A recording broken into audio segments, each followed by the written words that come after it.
She's alive! Alive! I am Dracula.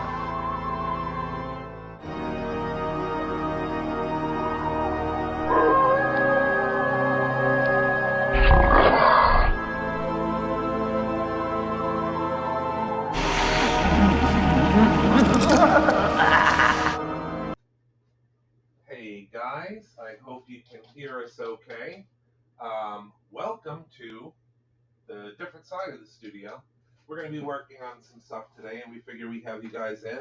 We tried this a number of times yesterday, and we were having all sorts of problems with the streaming software, so we hope that we have everything kind of worked out now.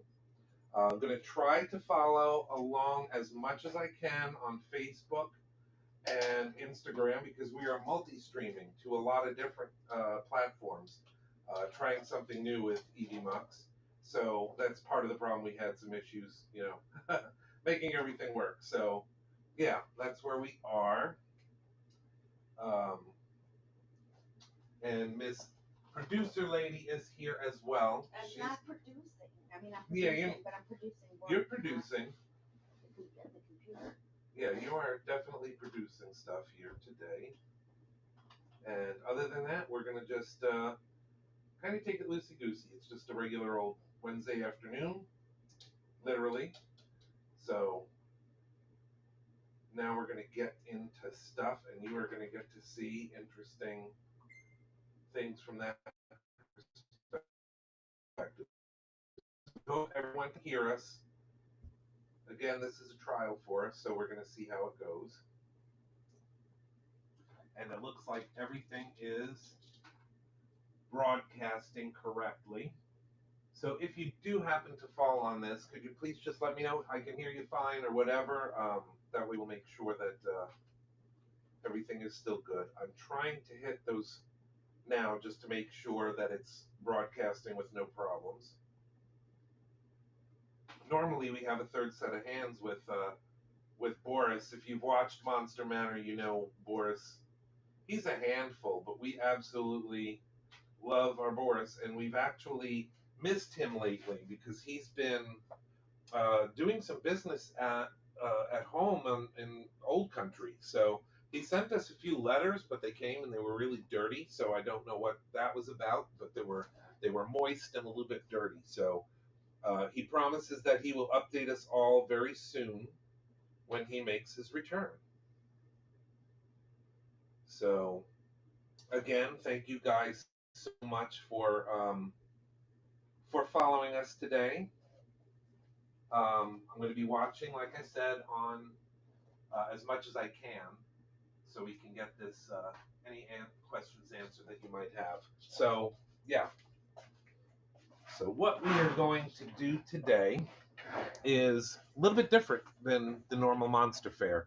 So if you guys are products of the 70s with the monsters and everything, you probably know who this guy is here.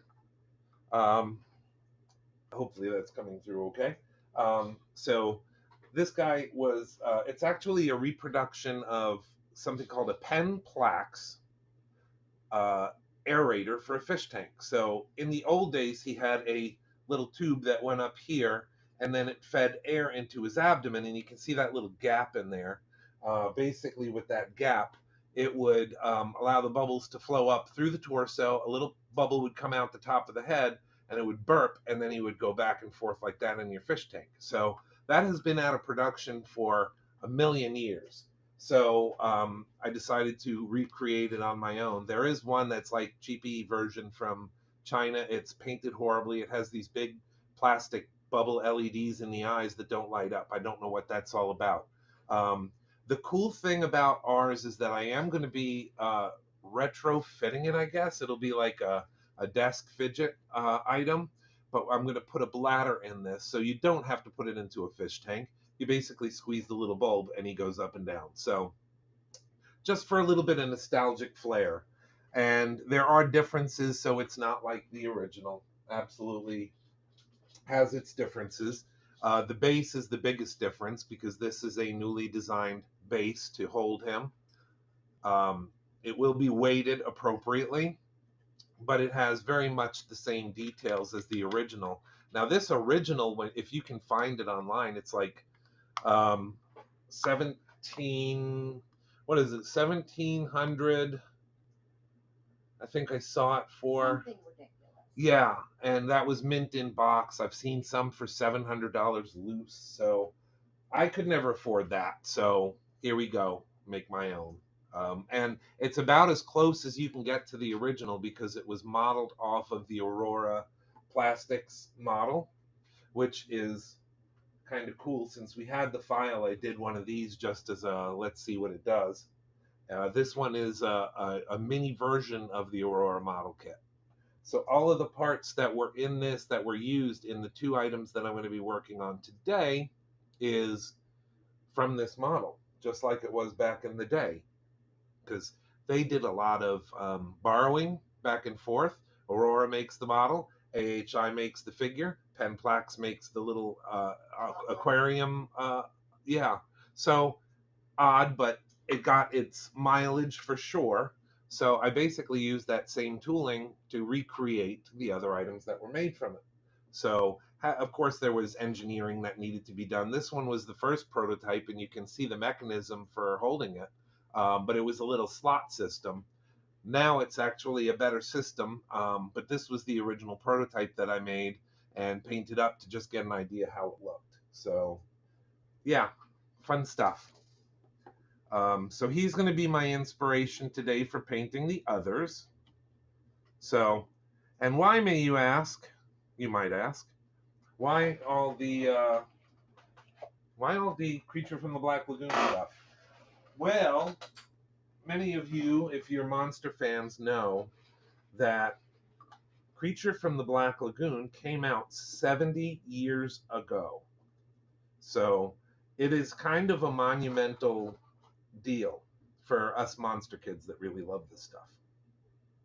So 70 years ago, we did our Gillibration, which was in 2019. That was the 65th anniversary. And we had David Skoll, who has since passed away, Rico Browning, who has since passed away. What's that? Rico needs some more of this schmuckus. What schmuckus? The medium? The matte medium? Yeah. I think don't we have some over here? I have it. Oh, okay. Okay, we'll get some more. Matte medium is one of our go-tos on a lot of this stuff. The cool thing about the matte medium is the extender. We've got satin and gloss. Do we have another satin? I mean, I've got enough in this. I think we've got a lot of gloss. We'll need to pick up another satin. Yeah. No, we don't have. Yeah. Put it on. We don't. Yeah. We've been painting a lot of stuff, developing a lot of new products. We've been working on a lot of things. I'm really kind of pushing my envelope here on how much I can do at once. But who needs sleep, right? As long as the stuff goes and we have coffee, we're happy. Still trying to make sure that we don't have any missed questions. The only one that we're not going live on currently is actually TikTok. So we might actually add that on, but it's another one of those things where sometimes it's hard to break into all those and watch them simultaneously. Yeah. So waiting to see how everyone is logging in, double checking, making sure it shows that we are live. It's the first time that we're actually going live on Instagram. So I am kind of a newbie on this, and I'm trying to figure it all out as we go. But I'm sorry if it's being a little weird. I'm not sure how that works with Instagram because we had to have a key that you enter in and all that stuff, but I can't seem to see how it's working. It's not showing me from my position that I'm even live. So could be peaches, could be dog food. I'm not sure, but we'll see how it goes. And you might be asking also, well, what's Miss Amber working on? We can call her Amber today because she's officially not the producer lady, although she always has her in the, in her pocket, pulling it out at any given time. So, what are you working on? Some skulls. Just staining them and making them because they're freshly painted, so they look, super clean and bleached, and we want a more natural look on these skulls. Yeah, So just getting yeah, some focus on the cooks and nannies. yeah. We're doing an awful lot of work with our sister company, not even our sister company. He's more of a partner to us. We work a lot together, and he is 3DPS. You actually know of the stuff that they do through the commercials that run on Monster Manor TV. They're one of our bigger supporters. So we like to kind of, and I'm doing some other stuff here just to make sure that we get the smoothest possible thing because we just had a weird thing come up and Instagram may or may not getting a live feed. It says we're live, but I can't see it for myself, so I don't know.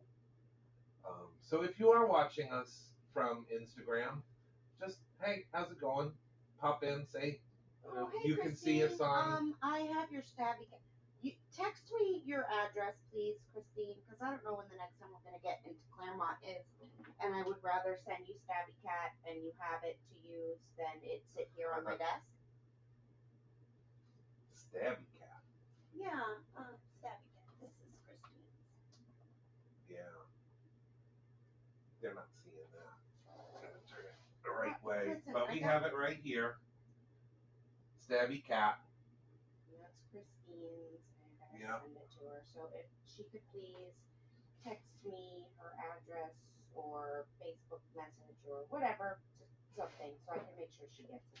Yeah. I feel bad. We never get down to that area. We always say, told you, blah, blah, and then we don't. Yeah. And then I'm like, you know what? Let me just send it. And then, of course, I'm sure the minute after I send it, we'll see them, but I would Of rather course. send it than not. Of course, because we had a similar thing happen with a couple of good friends of ours, The Mortons, and we were expecting to see them and everything, but of course, we're so rushed trying to get stuff ready for the show. Then I do a bonehead thing, and I leave stuff at home. yeah, I'm like, I had a box of stuff for you. yeah, that's always fun. It's like, oops. So. No worries, girl. That's my girl. So we hope everyone is doing good. It's been a while since we've been live on any profile. Christine, are you on Facebook or Instagram?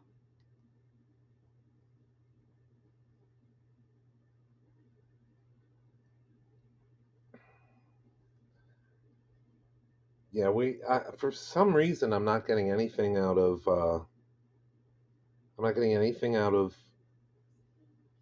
Instagram. I hope I do, but I don't know. I don't Instagram. I don't have the Instagram. I don't use the Instagram, so I couldn't get on there and look from an outside person's thing, anyways. Because I don't do the Instagram. yeah. Can't figure it out. Christine's on Facebook. Okay. Yeah, but if you're just joining us, for those that have asked incessantly, how's Boris? Yeah, he was in Old Country. Well, as far as I know, he's still in Old Country. We expect a return, but based on the crusty letters we received, crusty yet somehow moist. They had like literal dirt. Well, that is their like main source of currency, dirt and turnips. So I don't know. The letters were very confusing and didn't make any sense. So that didn't help that parts were missing. Yeah. But he's got some news coming, so I don't know what it is, but the dude was excited when I talked to him, so I'm not sure what that was all about. But yeah. All right, we're going to try this. We are now going live as well on TikTok. So wherever you want to see us, you can see us. We are trying to make it as friendly an experience as possible. Oh, Christine. Frankincense. Honey. Oh, Stop breaking stuff. I wish I could. Christine. I'm trying Frankincense. not to. Look it up. The plant name of It's it. flopping. Oh, what is our next Of course. show? We're in a hiatus. Season 3 will begin Momentarily. later in the spring. Yeah.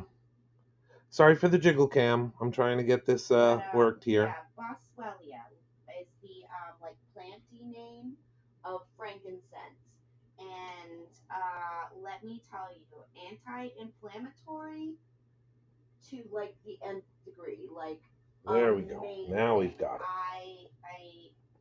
Holy Moses, it is doing things. I mean, granted, I still have my bad days, because you do, but Hopefully everyone can see now. is where it's at. It is Bundabar. And if you're not taking it, you need to be taking it.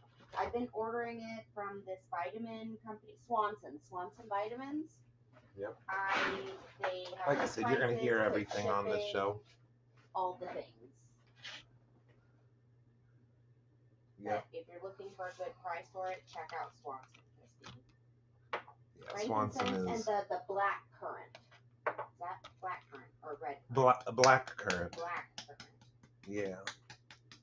All right. So for those, okay, now we're on multiple platforms here. I'm taking a look to make sure we don't have any questions coming through. If you're joining us for the first time, this is Monster Manor TV. Normally we broadcast after our shows, and this is what we do in our day job. We make things and we sell prototypes and that sort of things to companies. And what you're not seeing here on TikTok is producer lady is on the other side of the office, and she is painting up some skulls, getting them ready.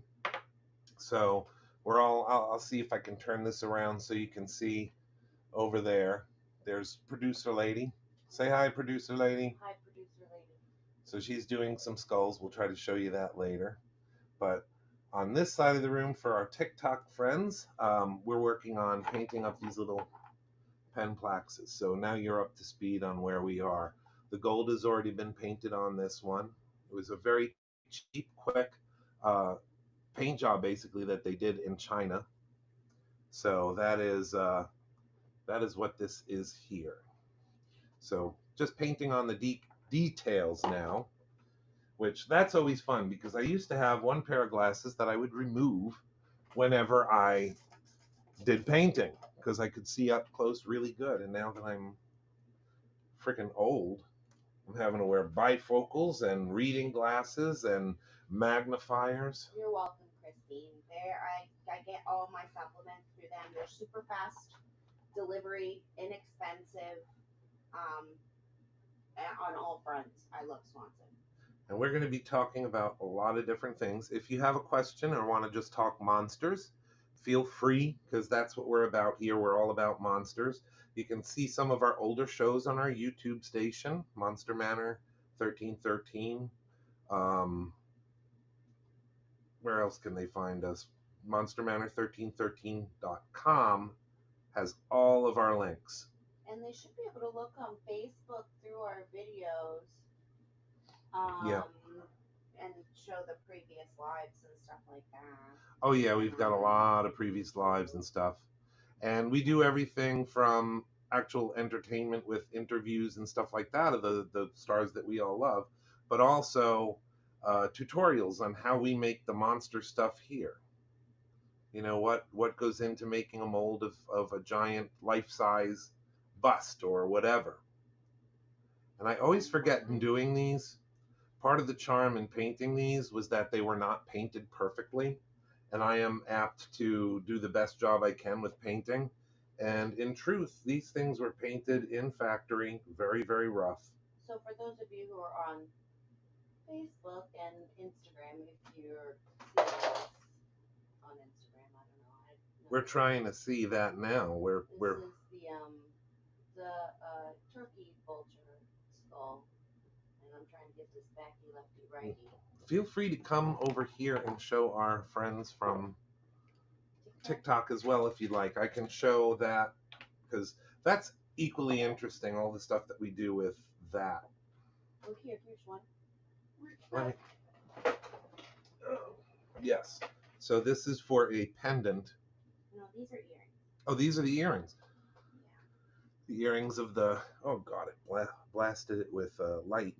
Let me see if I can change that. For some reason it's the automatic light setting.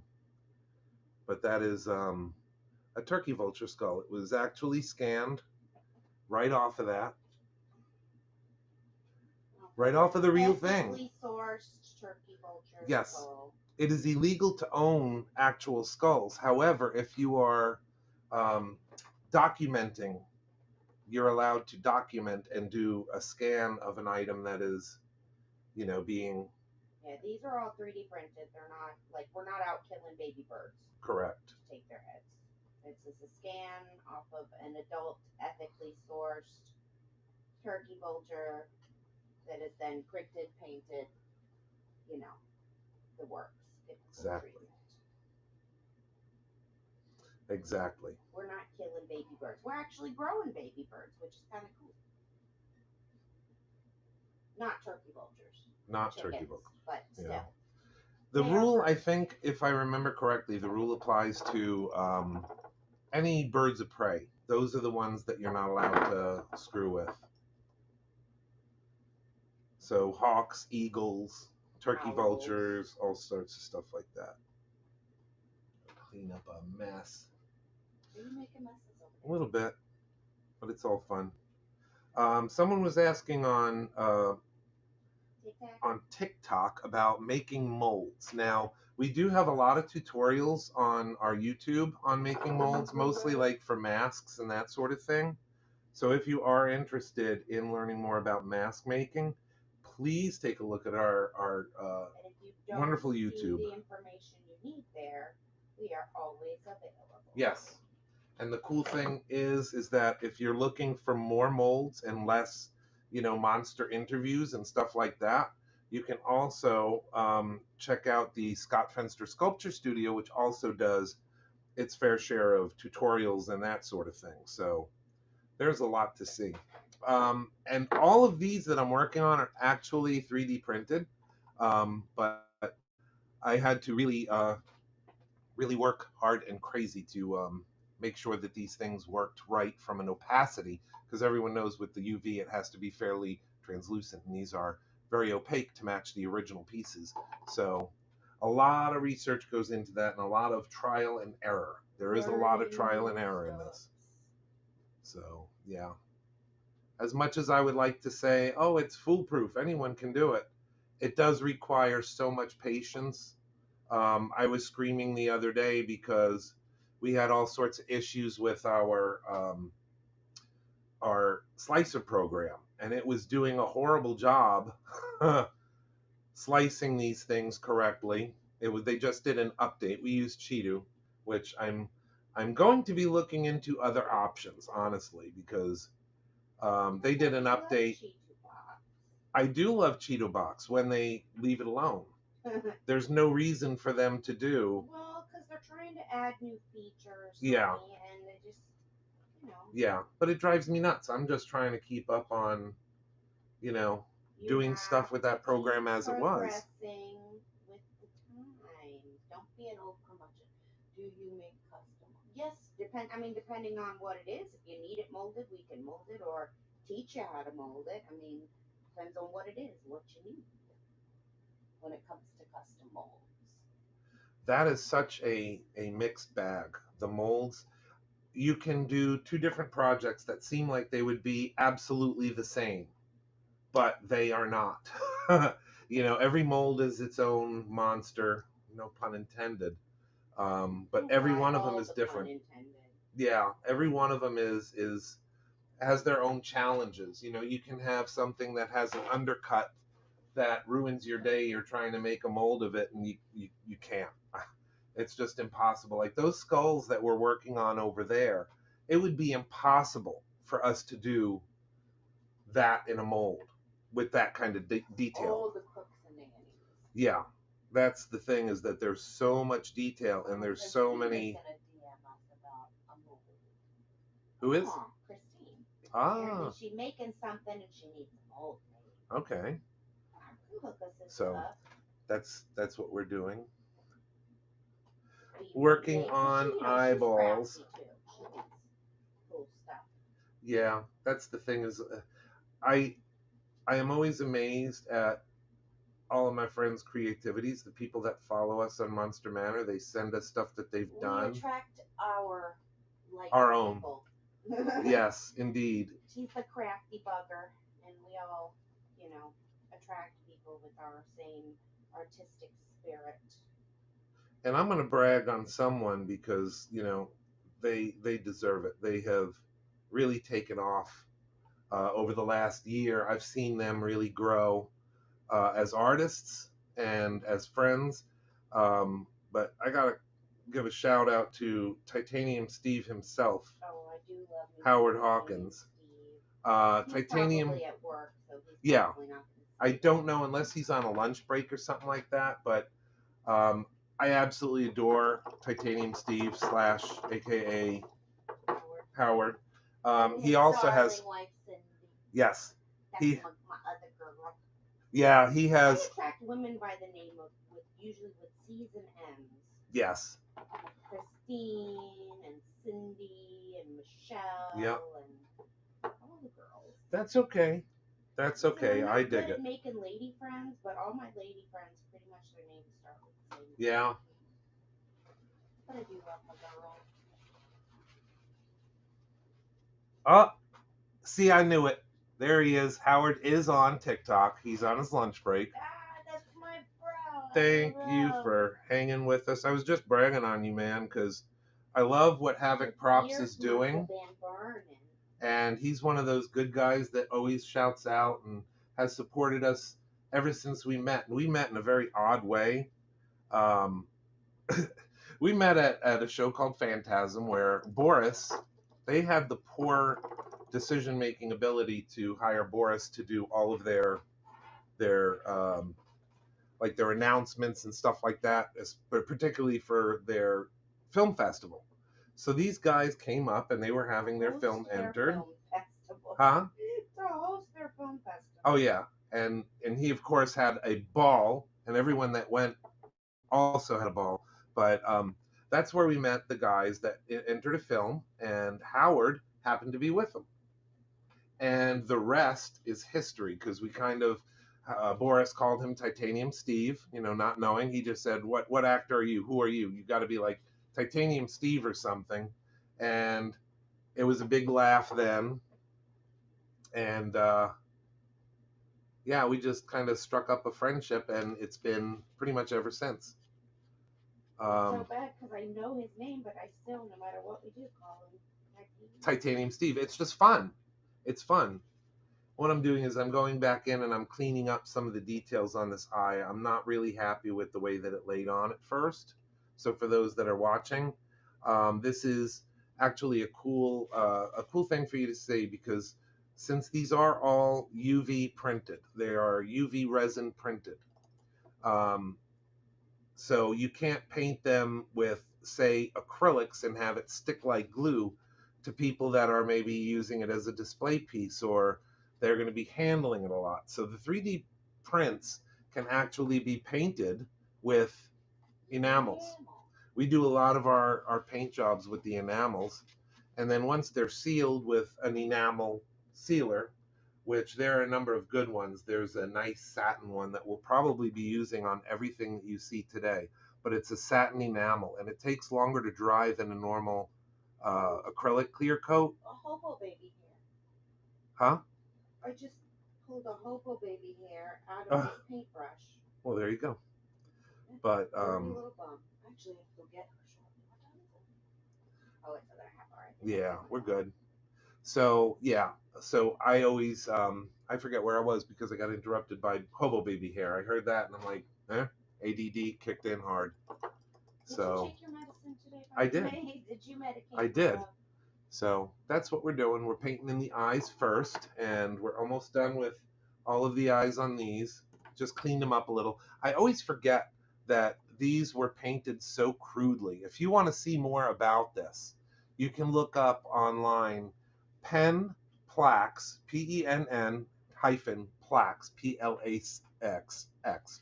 Um, and they painted them so crudely, but it was part of that 70s charm.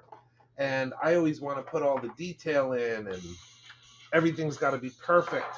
And it's not that way. It's kind of everyone had fun painting these in the factories, I'm sure. Get them done in 15 minutes. But love you too, Howard. It's always good seeing you pop your head in. And if you guys have any questions on Instagram and Facebook, Amber is trying to keep an eye on that because that's being run through Evie Mux. And we will have some neat, interesting surprises for you guys throughout the show today because we've got a couple of things that we're working on, and we always like to show little things as we go. So if you have any questions, we're getting a lot of people joining us. Hang around for a little while because if you don't see something that you're interested in right off the bat, you most likely will within a few minutes. So. And yes, I do have poop on my desk because I know that's going to be a question at some point. Yes, I do have. You do have poop. Now this is where we really can have fun because the red, I don't know why this was, but in the 70s, they had no qualms about throwing buckets and buckets of blood on children's toys, on decorations, on all of that stuff.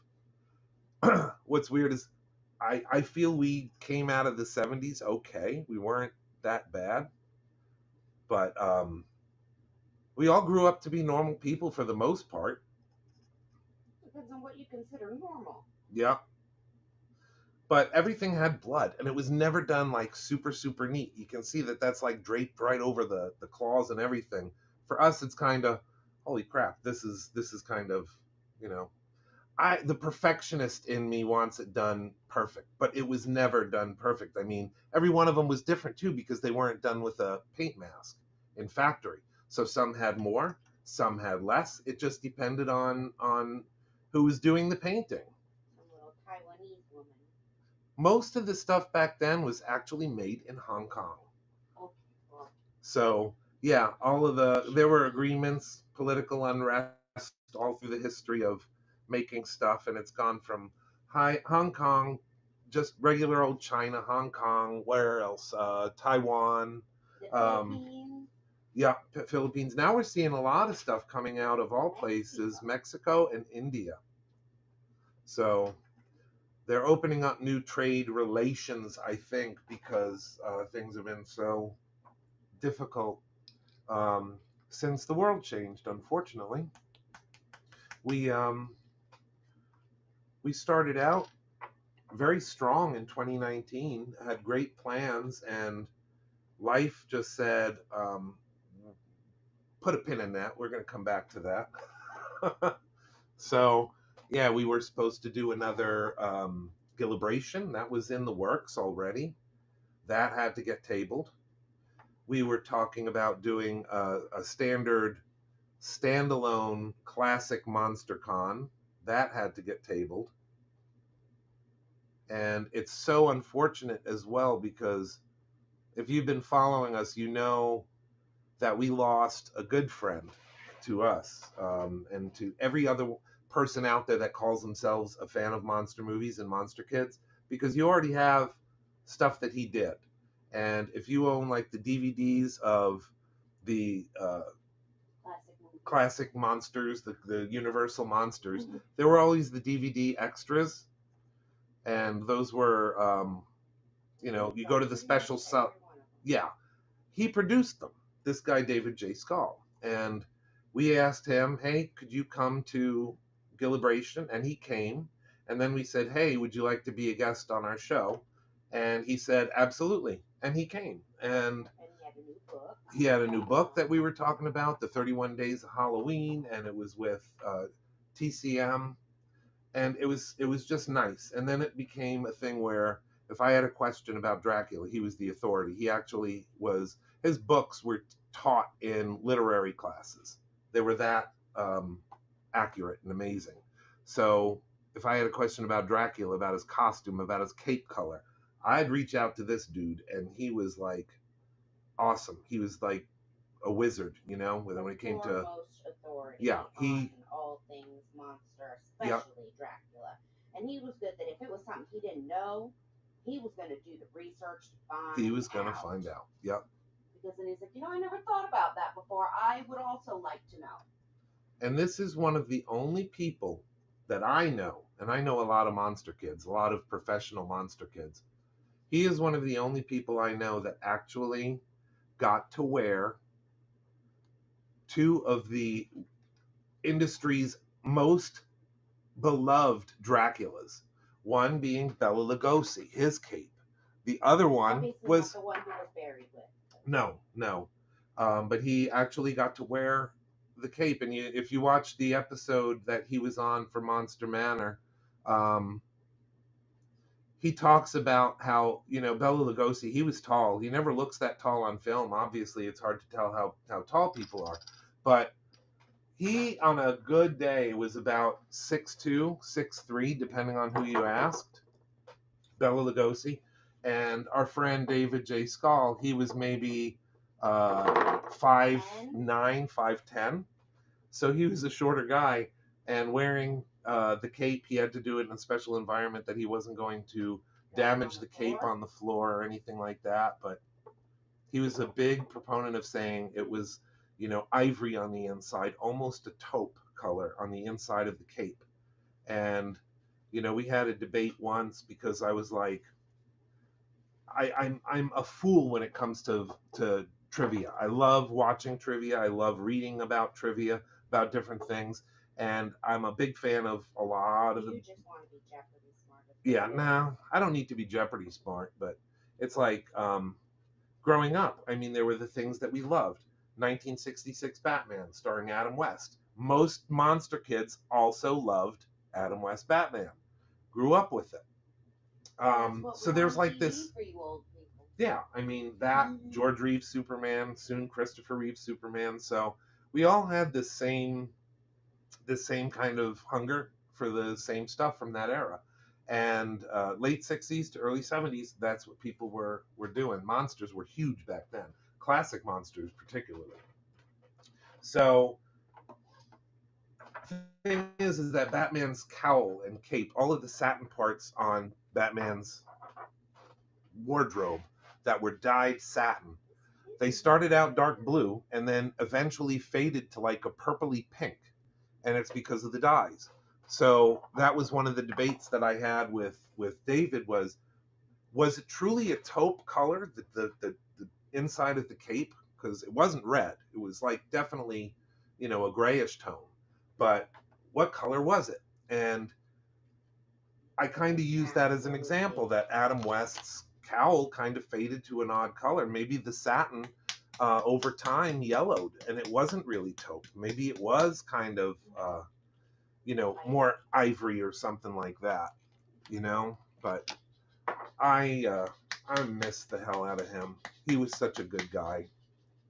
And he had a lot more left in him. I was just so heartbroken. And he died in the worst possible way. You know what? Be responsible. I get that you're going to drink. I like to have a drink every once in a while, but I don't go anywhere. And the problem is New Year's Day, he went to a movie, and on the way back, he was hit by a drunk driver. And he was unfortunately unalived on impact. And the person that was with him, his partner of I don't know how many years, decades, he wound up passing away in March. So it was so sad. But drink responsibly. I'll show this side first. This is intentionally a kind of a bad paint job, but it's to match the 1970s look. So that's what we're going for. Something that you would have seen in the store, you know. Because funny story about this stuff is, when I was a kid, these were all over the place, and I remember I went into TG&Y once, and TG&Y was like a five and dime store, kind of like, you know, discount chain, like Walmart is now before Walmart. So I went in there, and their pet department had this, and I wanted this thing so bad. And my mom was like, "You don't have a fish." Well, can I get a fish? No. I was probably Can I what? get a fish? I was maybe 5 years old. I had fish when I was 5. Yeah. But she was like, "No, you can't get a fish tank just to have a toy. You have other toys." So I never got one of these. So it's one of those grail items. But like I said earlier, no, nobody I know can afford, you know, $700 to $1,400 for one of these. So for an aquarium decoration, and most of the time it's broken. Saltwater fish and stuff. The stuff that goes in those tanks is very expensive, and usually Yeah. those kind of tank decorations are actually living things like the coral and stuff. And that's Exactly. something that your brother has, but I mean, I don't think he spent $1,700 on coral. But Yeah. I would be wrong. Yeah. I think your mother would have a stroke if he spent $1,700 on coral. She'd Probably. beat him senseless, and he's a grown man. Probably. So there's our creature. Hey, Three Torches, how you doing? We're seeing all of our old friends on Facebook and Instagram, hopefully. I hope they're there. I haven't been able to confirm that. But TikTok. Confirm nor deny. Yes, exactly. But it's good to see familiar faces. If you enjoy what you're seeing here, shout it out, pass it to others, and see what they say. It would be a real plus for us. So these are very simple. These are the bases that they had them on. I hope that's not too blinding. But yeah, this is the base that he's going to stand on. So it's multi-parts. Now, we're leaving this open for now because what we can do is we can actually attach him after the fact, and he'll stand on that. Now, this will have to be weighted. The base is very light because it's hollow cast, but we can actually fill that with gravel or whatever, and then by the time we seal it up, it's the way it's supposed to be. So again, if you're joining us on this, these are designed to be aerators originally in the 70s. So they would kind of do this thing going back and forth, and the air would come. Wavers in front of the used car lots. Yeah, it would slowly, there would be air from the pump. Yeah. Before the days of sign spinning. I mean, not that sign spinning wasn't always a thing, but before it became super. Yes. But there would be a pump that ran into the bottom of them, and it would fill them with air. And when the air got to here, it would bubble out. So it would kind of fill up, like go up like this, and then it would burp some of those bubbles out and then fall down. So it was just an aerator, and it was a neat aerator. I always loved. Like the scuba diver guy. Yeah, where they bubble out and lift up stuff and that sort of thing. So that is our little creature. So yeah, we got a couple more things that we need to do on the base, and then he's done. So he's about the easiest paint job and the most fun. No, I don't do sign language. Well, I mean, I talk with my hands. Does that count? Yes. You already had coffee over here, you turd. Who are you? Who are you talking to? Phil, he's on the Book of Faces. Yeah. We have our coffee in our official Monster Manor mug. I have to plug. I know. I have mine in my Nintendo mug. That's cool too. Cool.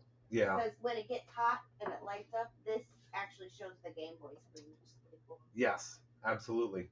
So, what's next on the board? Again, in keeping with the Creature from the Black Lagoon theme, I don't have the laptop in front of me, or the iPad. That has all the files on it, but this is another one of those things that you can't find anywhere without giving up on your yeah, it's like a mortgage payment or two depending on the condition. Now, I again could never afford that, and I wouldn't. You know, that's just crazy amount to spend. We could give them our firstborn child. Yeah, I'd maybe do that. But this figure, I love you, Emily, if you're watching. there is a long history to this. Back in the 70s, again, there was a company called AHI, Azraq Hamway International, and they got the license to do the Universal Monsters. Now, what's interesting about that is they got the license to do it, although Mego was trying to get the license. So Mego, they decided to just do their own anyway. AHI started doing these. They did a Frankenstein, a Dracula, a Wolfman, and a Mummy. And again, loaded with blood and everything like that. It was funny. So then this thing comes out, and it has a very, very short run. The reason being is that, remember I was talking about the Aurora model kits. So this guy here, he was actually broken apart from the Aurora model kit. And you can see, like, this is a reproduction that I did, but I used the original, like I said, the original model kit that I had scanned. This was the original one, only about 1/4 scale. So I used the file and then did the engineering for all of these joints to actually function like they did. I didn't make them extra clean. I didn't make them extra pretty. I just did it exactly the way it was because that's what I grew up with. That was kind of the gimmick back then. The paint job, this one is a little bit extreme. I was trying a different technique on it, but the paint job, it was basically the green figure with yellow airbrushed on certain parts. It was really, really rough. The paint job was rough, but everyone wanted it. And then AHI, they got a stern talking to from Aurora Model Kits, who actually did the sculpt, and they're like, you can't use that. Don't use that. And they also did one that was a little bit different that they could release, but it was a female version, not because it looked female, except that the joint at the hips caved in really, really bad.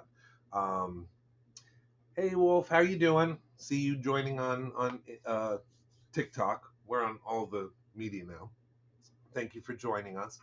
But yeah, so this thing was kind of shelved. They didn't do many more of the creature. They did tons of the Frankenstein, the Dracula, the Wolfman, and the Mummy. You could find them anywhere.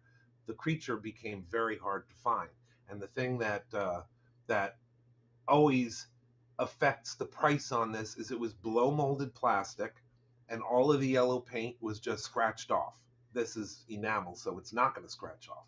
But basically, that is a figure that's based on a toy from 1973, which was a year after I was born. But again, I could never afford it because this one also is like, I think the highest I ever saw it go for on a mint card with a mint bubble was like $7,000, and there's no way I could afford that. So That's more than our vehicle. yes. So I took the again the scan of the Aurora, and I made it just like the AHI. So this is almost identical in every way, except I did put some tells on it because I don't want people ever saying, "Hey, this is an original," and then getting into trouble. So mine have the our studio information on the bottom and my signature, which I don't know if that's going to show up on either of them, but it's got like a signature on the bottom, and you can probably see it on Facebook as well. But on the inside of the leg, I also have a tribute that says copyright, the 1973 Universal Studios. I'm not implying copyright on this at all. But it's what I call in our Replatoy. It's a qualitoy. That's what we were saying. A replica qualitoy. So it's made with modern sensibilities, but yeah, this is that. So I'll show you what that looks like in process because they're all hand assembled. And I am gonna bust out my paint potty here that people can probably see on Facebook and maybe the paint Instagram. one, yeah. I call it my paint potty. It's not. I feel like it's a potty, and it's just this fancy little thing. Of course. The little box, got a button. Producer lady is on the other side of the room. This is the water containment bank, and I like to do it this way because that way it doesn't spill a little bit quickly. And the liquid runs down, and it makes like a little puddle potty. You'll here, have to and then show the people wash my over brush. here because they're missing this Flush one. and rinse. You So- just kind of flush away the potty water. I'll show you what they look like before as well. These are the body segments. I'm trying to show it on both platforms, but these are the body segments, and this one is also different in that I left the split fin, but it's very reminiscent. Even the neck connection is very similar to the way it was. We're going to put a little rubber gasket in there so it actually can be turned a little bit. The shoulders, if you're familiar with the design of these old figures, the shoulders actually looked, they had these little bubbles on the side with a little notch, and then you could just pop them in and out. A problem is that they were also blow molded plastic, so they would break. They were cast very, very thin, so they would break. So all of these are replicas that I had to re-engineer to get like this. But we warm up the plastic and then pop them in, and they move like it would have back then. So this has actually got a little bit of flex to it. This plastic that I used on this, I put a flexing agent in it called Tenacious. If you're familiar with Tenacious, it's a product by Soriatech that is almost like a gummy consistency. So I add that to my resins to give it more resilience, more droppability, if you will, because I hate these things that you drop them with the regular out of the bottle resin, and most of the time they wind up breaking, and they break in a really cool way. They just glass. So yeah, so I'll show you some of the assembly that we do. The only thing I'll mention this too, the holes that you see in the bottoms here and in the arms and in pretty much every one of the parts that are hollow cast, there are holes in there because the resin has to be drained out. If this was solid cast or rotocast, it would have its own problems, but that's a whole different type of mold. But these, because we wanted to have that same lightness, that same feel of the old days, this was done a little bit differently, that it was hollow cast. Even the torso section, this section in here was hollow cast. The legs are a little bit tight because of the process of putting the O-rings in there. They do have to be loosened up a little bit, but they will rotate just like they did back in the old days. Well, they're not crows, Phil. They're turkey buzzards, and they're yours. So, Phil is on our other platform, but you see how they can turn. This one's just going to have to be broken in because I wanted the legs to be nice and tight from a little, engineering standpoint, because people are going to want these to stand on their desk or on their collectible shelf. But here's the cool thing. I did bases for these also. I don't know if you can see what's on those bases. The pinkish color, that magenta color, is actually the color of the packaging back in the day, the AHI packaging. And on the top, you can see the official world famous Super Monsters, which is what they had at the top of their package, and then Creature from the Black Lagoon. So since this came out so awesome, I will probably be doing, all of the monsters. It will have to be painted. Obviously, I'll paint, all the black details and the white coming down here. So yeah, there's that's another process. And we do have the little stand pieces that wrap around his waist. So once he's in there, you're not going to have him falling over. And it's just a real classic, beautiful base that reminds you of the old packaging while being, darn cool.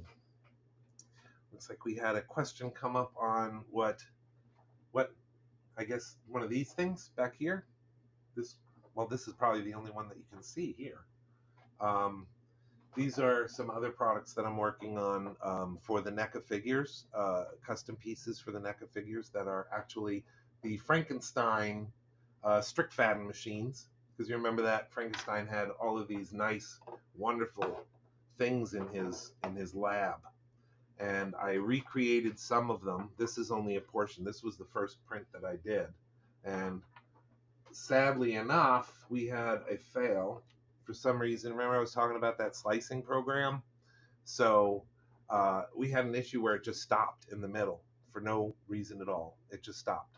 And it was real rough as far as having a lot of lines on it. Usually I have 0 lines on whatever I print, but this one just stopped because it was situated on the build plate that it would come down like this, touch the resin, exposed to the UV, and then go back up. But it was done. It was like raised up all the way like when a print is done, but it wasn't going anywhere. And that's what it had. I was mortified because that's like a 12-hour print. But yeah, so that's available for people that are customizing the old NECA toys. They've got Frankenstein, they've got Dracula, all the classics. NECA, for those of you that want to look it up online. But these are all basically just made to look like the old Strickfan machines. And this you have to put together. This top part slides in. The steering wheel you can either leave in there and give a turn to, but that was just stuff that did invisible things on screen. No function whatsoever, as just it just had to look cool, you know. So good eye for the person that caught that one. But yeah, those are Frankenstein prop pieces. There's like this radio one that it's very delicate. I beefed this up a little bit more, but yeah, it had like this one is the pearl. Yeah, yeah, but it had a little bit too fine a part, so I did beef that up for the production pieces. But that's why we do prototypes, you know, and that just sits there. Trial and error. Unfortunately, trial and error. But that is. Oh, I got a smooch. So that's it. Do I have to call HR? Go ahead. Hey, HR. Fuck off. Profanity. I do what I want. I'm grown up. For those that are joining, hello, HR welcome said to you can the stick madness. that in your pipe and smoke it. Okay. All right. So next, I'm going to be working on putting some articulation points in, and I'll show you how we do that, because they used to use a metal, like a metal rivet almost. The metal rivet, I'm afraid, we probably couldn't get to work in this because of the way that it's situated, but we can get something pretty darn close. But what I do is I use plastic styrene, little posts and everything. Where are they? I thought they were in here. No, I think they're on the table. Okay. But you can get amazing things done with the plastic, and it's not as hard to attain because there was a very specific rivet. And I'm also going to need. Please, sir. I need to get Okay. cups. And why are your glasses on the floor? I dropped them. I don't take you to the eye doctor and get you the glasses for you to throw them on the floor. Oh, these are the readers. Yeah. Either way, I don't take you to get those for you to throw on the floor. No. Oh, look at that. You got the color? That's it? Yeah, this is the one I used last time. See, this is why I throw stuff away. Well, you're gonna have I throw a lot of stuff away. Don't get me wrong. I throw a lot of crap away. I'm Yeah. constantly throwing stuff away. But gotta- there are certain things to hold on to for a reason. You got to bring that over before you start working on it. Well, I'm gonna go to get the Oh, Hobo that's Baby right. in You need about to get 5 Hobo minutes, Baby. So I didn't want to start. I finished all my skulls, and I didn't want to start the next project because I gotta leave in 5 minutes to go Yes. get Hobo Baby. So I'm gonna take a I tinkle endorse it. instead. I endorse it. What, tinkling or getting the hobo Yes, baby? yes, because Yes? you gotta don't hold your urine if you can help it. It's Well, not I good think for I'm you. gonna use the kids' bathroom because our bathroom's right there, and I don't think everybody needs to be in the bathroom. Yeah. Yeah, we're in our office, which is very small, It joins to our bedroom. but this is going to be nice and tight. I love that. I hope they all come out like that, and even the head is really tight in its motion. These are really tight, so I think people are going to love the articulation points on these, especially.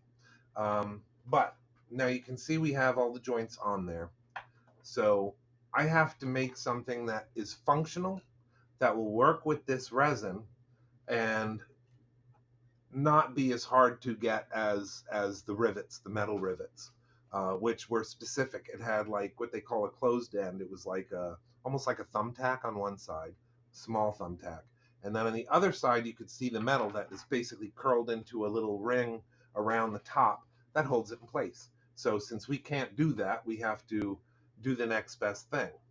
And I love doing things as close to the original as possible while making it easier on everyone involved. Because, yeah, don't like to make it any more money than it has to be. And if I have to buy new things that don't add too much to it, but it's going to add another $10 to it, I like to try to keep it cheaper. So these pieces actually telescope. I'll show you what I use. And it's evergreen scale models. You can get this at most hobby stores or Hobby Lobby, Hobby Town. But they've got all different sizes. They've got rods, they've got hollows, they've got about everything that you could possibly want or need. So I love that place. But there are hollows, and we have these other ones that are solid. Now, in order for this to work correctly, I got to get the right thickness here, because there's a hollow end that's going to slide in to reinforce, and it's also going to give us that round cap. So if you guys are into any kind of fabrication when it comes to this stuff, this is some of the secrets that we use on the daily. Not necessarily secrets, but you know, stuff that not everyone knows. Like, I'll throw this out there. Super glue. A lot of people pay a lot of money for super glue accelerator, what they say. You don't need no fancy accelerator. We actually make our own, and it's made with a little bit of distilled water, just basic distilled water, and then we take that and add a little bit of baking soda. And the baking soda in the spray, you spray on, and it automatically will cure the isocyanate, or not the isocyanate, the like, yeah, the acrylite, the super glues and gorilla glues, that sort of thing. The instant glues makes them more instant. So you can see how that fits in, and it's going to allow for motion like this. It's a little bit loose now, but once we get it all together, it's not going to be very loose. So I will show you a little bit about how we do that. So first things first, double check all of my parts, make sure I got the right ones here. I think this was, yeah. I think the other one is a little bit bigger, different diameter, because you got to worry about the inner and the outer diameter on these. And we need it to be fairly tight, because we also want to use a little bit of model adhesive. We use that to hold it together and make sure that it kind of fuses everything together. I'm going to the booth. Have fun with that. And then I'll be back to paint some more stuff. Okay. And we'll show you what she's working on. I will see you momentarily. So, yeah, we want to just get a rough idea of how this fits in. Make sure it's going to be long enough by the time we're done. So we figure out what the length is going to be, and it's going to be basically the same length on all of the parts. But what we're going to do is we're going to take this and we're going to rotate it and kind of score it. Styrene is really cool for that because you don't have to cut it all the way through. It basically, just score it, it's going to pop.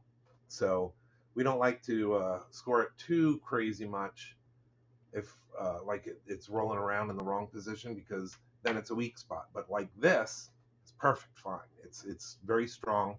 It's got enough give that it's not going to crack or fracture. But it's I've used that technique for quite some time now and never had a problem with it. Never, ever, ever. And I like using the liquid glue on this. Yes, you can get non-toxic, but it's never as good as this. This is the Tester's plastic cement, the liquid plastic cement with the little brush at the top. It melts the plastic really, really good. This, it's funny because it lasts me a long time. This is from 2001, but it's still good. As long as you keep it capped, it's good forever. So we got a little bit of difference in the prep for this to be there, but it only is going to be affecting one side for the most part. So it doesn't have to go through the entire piece. So I just take off a little tiny bit of it, score it. Once it's scored all the way around, you can give it a little snap and it comes right apart. And then this is what I'm going to build into the joint. So if you slide this in just a little bit, get it like that, because again, this is going to be flattened out. This is the pan end of the rivet, the faux rivet. And we're going to take this and we're going to just drip it a little bit into this end. The adhesive part is going to totally flash off. So, meaning when it flashes off, that means there's nothing in there that's going to be flammable other than the plastic parts themselves, which you got to be careful with. But you see how that's kind of, it fills one side. I don't know if you can see that on the two different, but it fills the one side and then the other side is hollow to basically emulate how that was back in the day. So first thing we have to do is make that into our nice little end. So we got to wait for this to flash off just a touch. And this is doing exactly what it's supposed to do. It just melts those plastic pieces together. That's why they don't really have that nowadays on the market. You have to be 18 or older to purchase it because it's flammable. Back in my day, the only thing you had to worry about is people sniffing it because, you know, eventually you get a little bit wheezy from it. But yeah, that's the kind of fun. Now I do need to get a little bit of flame. So bear with me one moment. I will be right back.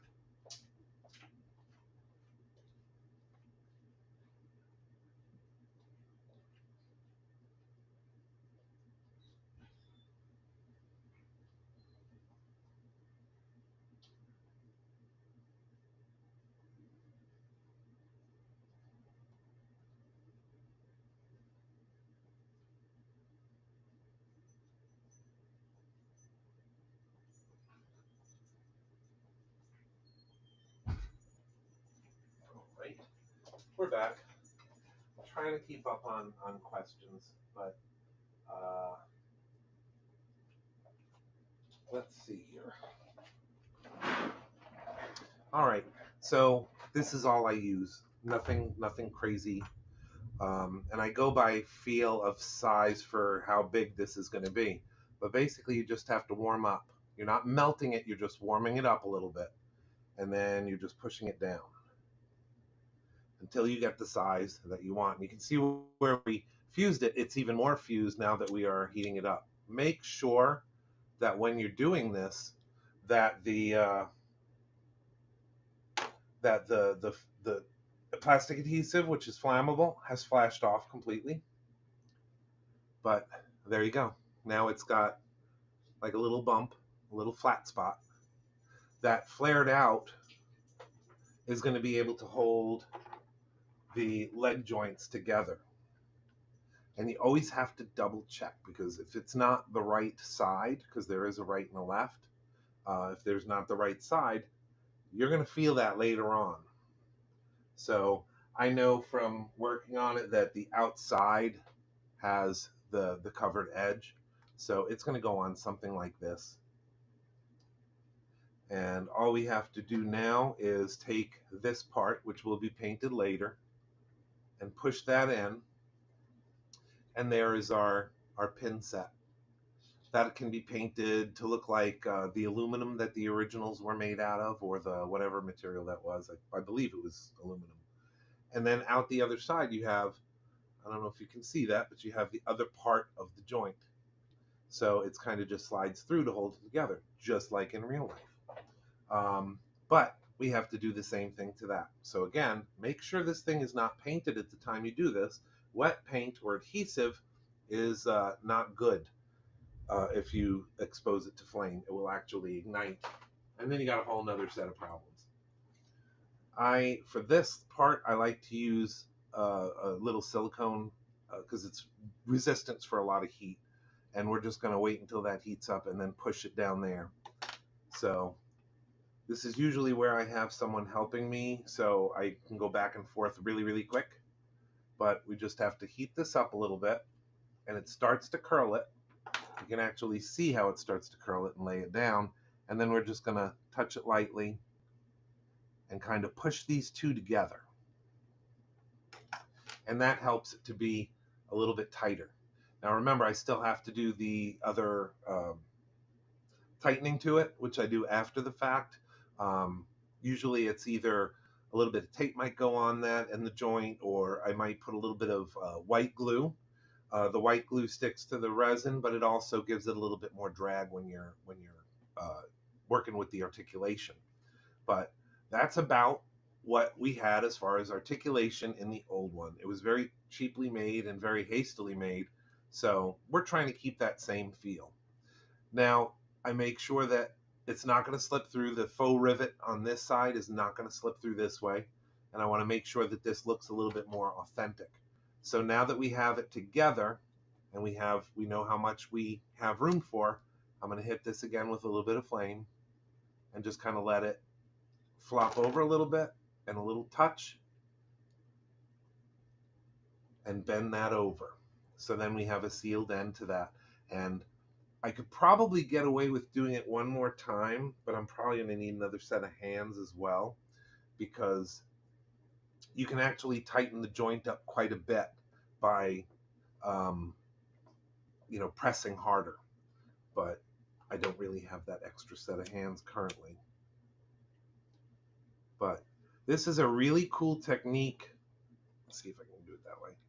It's a really cool technique to do it this way and repair other dolls as well, because you can go to a thrift store or Goodwill or something like that and find a cool doll, but maybe the rivet's busted or hanging off by a thread. You can actually do that. If you have a figure like the old ones where the leg would break here, but the rest of the figure was fine, you can find a replacement lower leg. You can now fix it with something like this. So yeah, I use that quite a bit. So that's how we do that. And this one's a little bit different because usually what I like to do is get all of the limbs done and then just do my final assembly, because then you can actually support the weight with the doll stand and everything. But this is a little bit different. So we're going to do the same thing on this one. Get our glue ready. This is where the fun begins. I hope y'all are having a good day. Here in lower eastern United States, it's rainy as all hell. Our hearts are with our neighbors up in Kentucky. They've been through it. So if you are viewing us from Kentucky, we hope you're safe. We hope everything is going well, that the cleanup is going to be okay. Take it from a Floridian, almost a lifelong Floridian. No matter what happens, you can always rebuild. I just hope you're all safe. That's the important thing. Rebuilding is one thing, but you want to be safe. Okay, we're just setting in that. Again, we're turning a hollow into a solid piece of plastic. I think you guys can see that. So just put the adhesive in and then lightly tap to where it comes down. If it seems to be a little bit stuck in there, you can always feed another piece up through the end and just give a little push. And then it should fill that gap nicely. I don't know if you can see that. I had to reposition it a little bit, but that's what it's doing.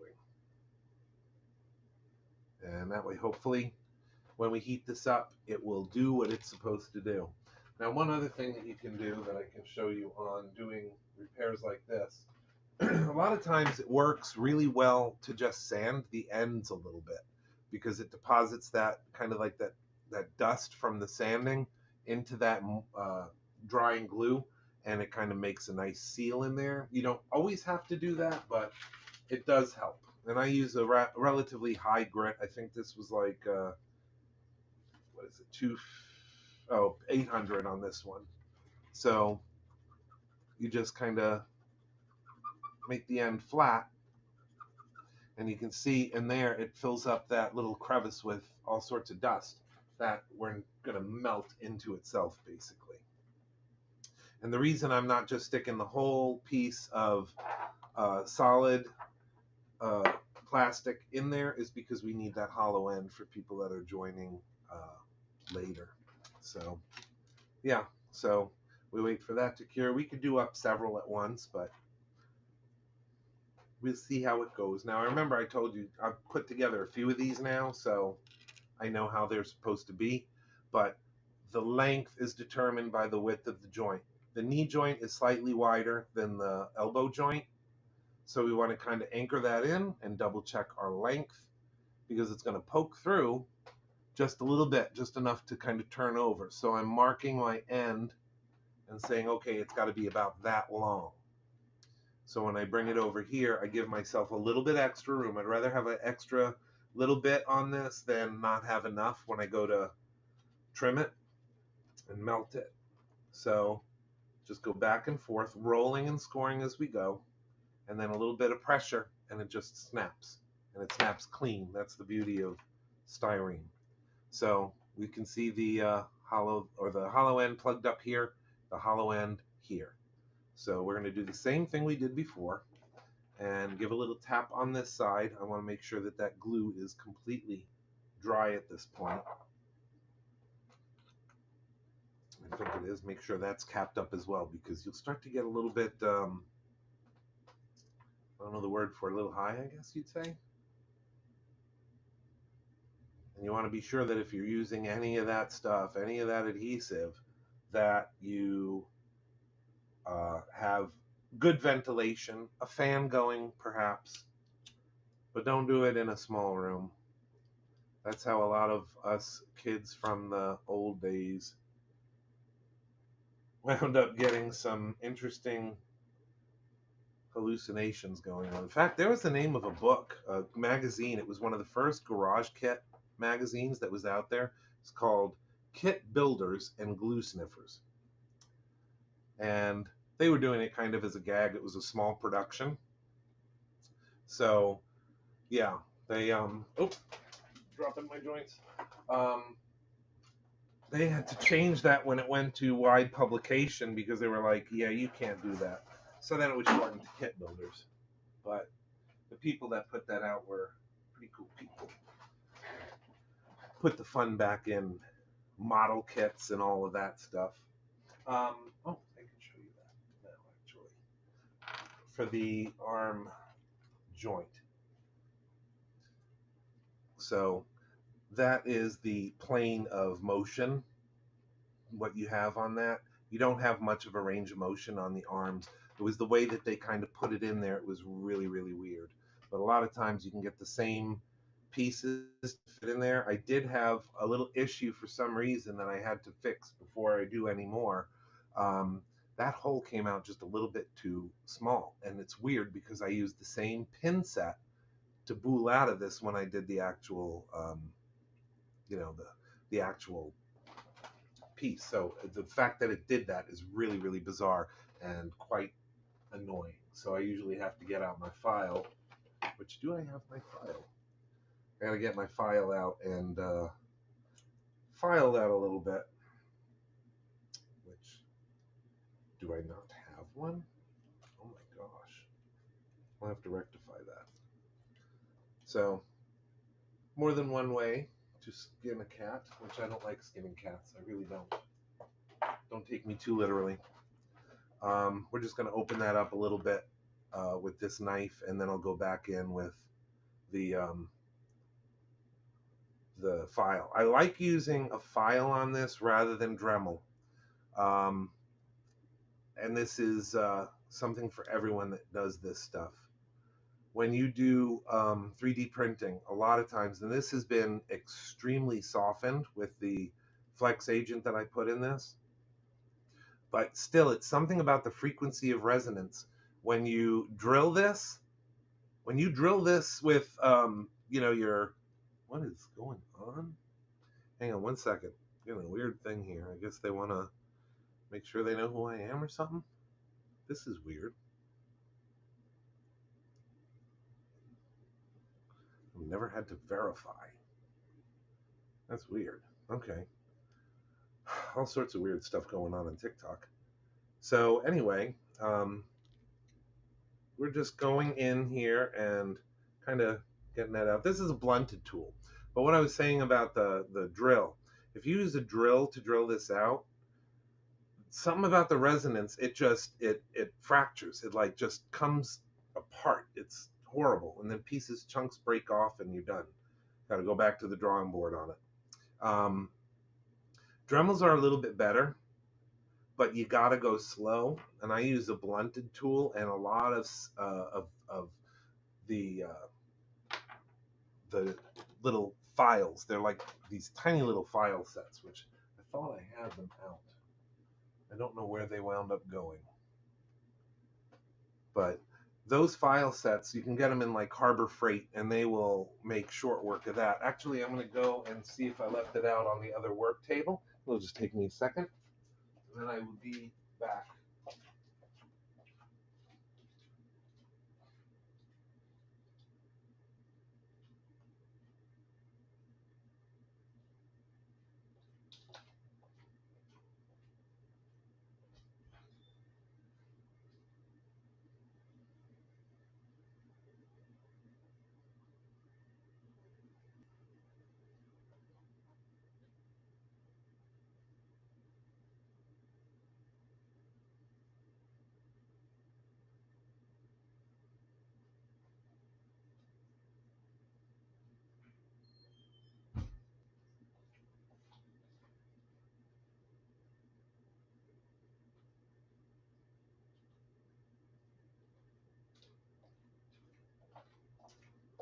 Okay, here we go. So I got a bunch of these little files that work really, really well. These happen to be flat and kind of an angled, a tapered one. They work really well on this as well because I can actually stick this in and then go very slowly, a little bit this way and then a little bit this way. And why am I doing it that way, you might ask? The reason I'm doing it this way is because the ends flare out and it leaves inside a little bit snugger, because we have an issue with the joints getting, actually a little bit weak, which we expect with action figures from the 70s, but I don't want that to be the case with these. So I'm going to test the size again, see if it passes through yet, which it doesn't. So we're going to go back to, I'm going to use a little sharper blade and get that. But we need to make a little bit more room in these joints here. And it's better to go a little bit at a time. You can always go and take more material out, but you cannot put it back. It's very hard. Actually, in this, you could probably have the easiest time doing it, because if there are issues that have to be filled, I don't like filling them with just anything, especially if the color on the outside is that important. So what I wind up doing is using the same material that I cast this with. I do a run with the same material. I drip it in where I need it, fill a gap or whatever. If I chip a part out, I can put that in there and then just UV set it. And then it's like glue. It just sticks so well because it's of itself. So you're not having unlike materials joined together, that's why you have fails on a lot of this stuff, because the material just is not made to go together. Even a cyanoacrylate, like a super glue, it's not the material it's bonding to. It just happens to have enough tooth to hold on to it. But when you have material that is like material, it's going to really, really stick. So we're almost there. Again, I don't want to go too loose with it, but on the subsequent prints that I do, this is definitely going to be a little more tight on the tolerance, because I don't like having too tight a joint. I don't like having too loose a joint, but every one of them that I did on that run the joint needs to be kind of cut out a little bit. But it's only 1, 2, 3, 4, 5, 6 pieces. Shouldn't take me that long, should it? It's slow and steady.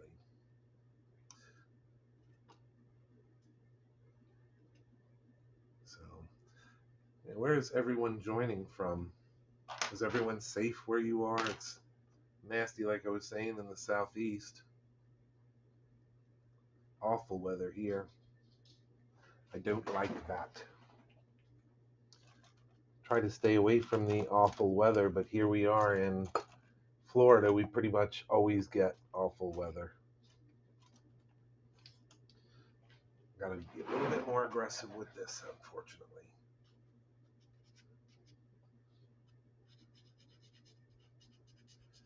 And this one I am using a cylinder. It's more of a round, but if you go in at an angle, like I am, you're still keeping that slightly tighter in the center, and you're just widening up the outside of it, which is okay. That's fine. You just don't want to go too aggressive and then have a way loose joint. Hard to fix that. All about angles. But the tighter you can make that, the better. You just don't want there to be so much stress on that joint that it doesn't move. And that if it does, then the people that paid all that money for it have a broken collectible. And that's never good. I like to make it once and that's it.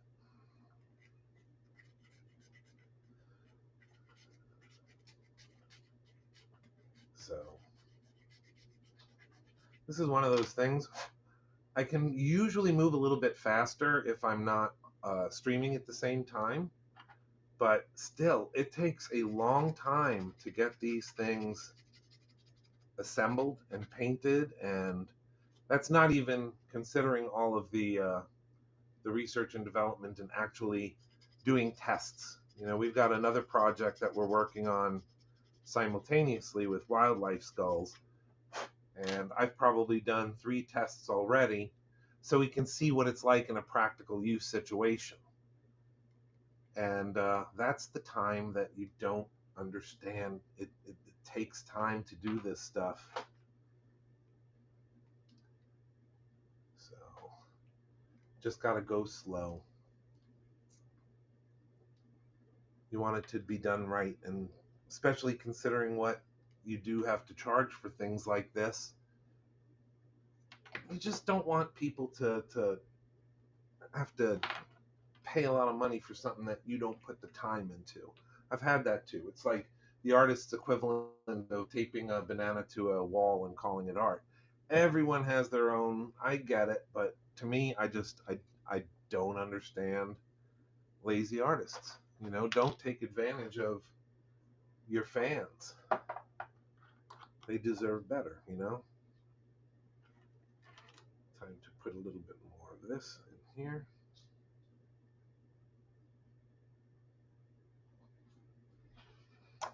And artists already have a hard enough time because of people that don't understand that art takes the time it does, if that makes sense. My cigar got wet and it broke. The what? What got wet? Name a car for an edit. Huh? Name a car? You have not been looking over here. No, I haven't. And I don't know what that means. Atten to Helly says hi. Hello. Says name a car for an edit. I don't know what that means. Herbie. And then Phil says, I have a great question. I've always wanted to know, along with everyone else, who cuts your hair. Christine says, I'll vouch for you and stay safe. Oh. I don't know why we're staying safe. I mean, it's raining. It's raining, and I didn't know it, but evidently there's like serious weather coming out of the Gulf. Tornado warning and stuff. Yeah. I'm gonna have to pick the boys up from the bus stop. Yep. Fun. It's always fun in Florida. But you know, my heart is honestly with the folks from Kentucky because they are Well, really. we might get the tornadoes today too. My shoes are all wet. My shark feet. I almost busted my head open over at the bus stop Yeah. because my shoes, my shark feet, they're rubber shoes. So I'm glad I didn't have regular shoes on, otherwise they'd be soaking wet. That's my toe that I stubbed at Granny's house the other day. That's a shame. Yeah, for those that don't know, Miss Producer Lady has shark, kind of like Crocs, but they're sharks, if that makes sense. So we're setting that pin in there again, and then we are going to make our lengths that we need. So we'll use this as our idea, our basic. The only thing I'm going to do differently, I think, is let that flash off a little bit more, and I'm going to make my tee before I do my cut because it's a little bit tight for that other one. Oops, sorry guys. It's a little bit tight.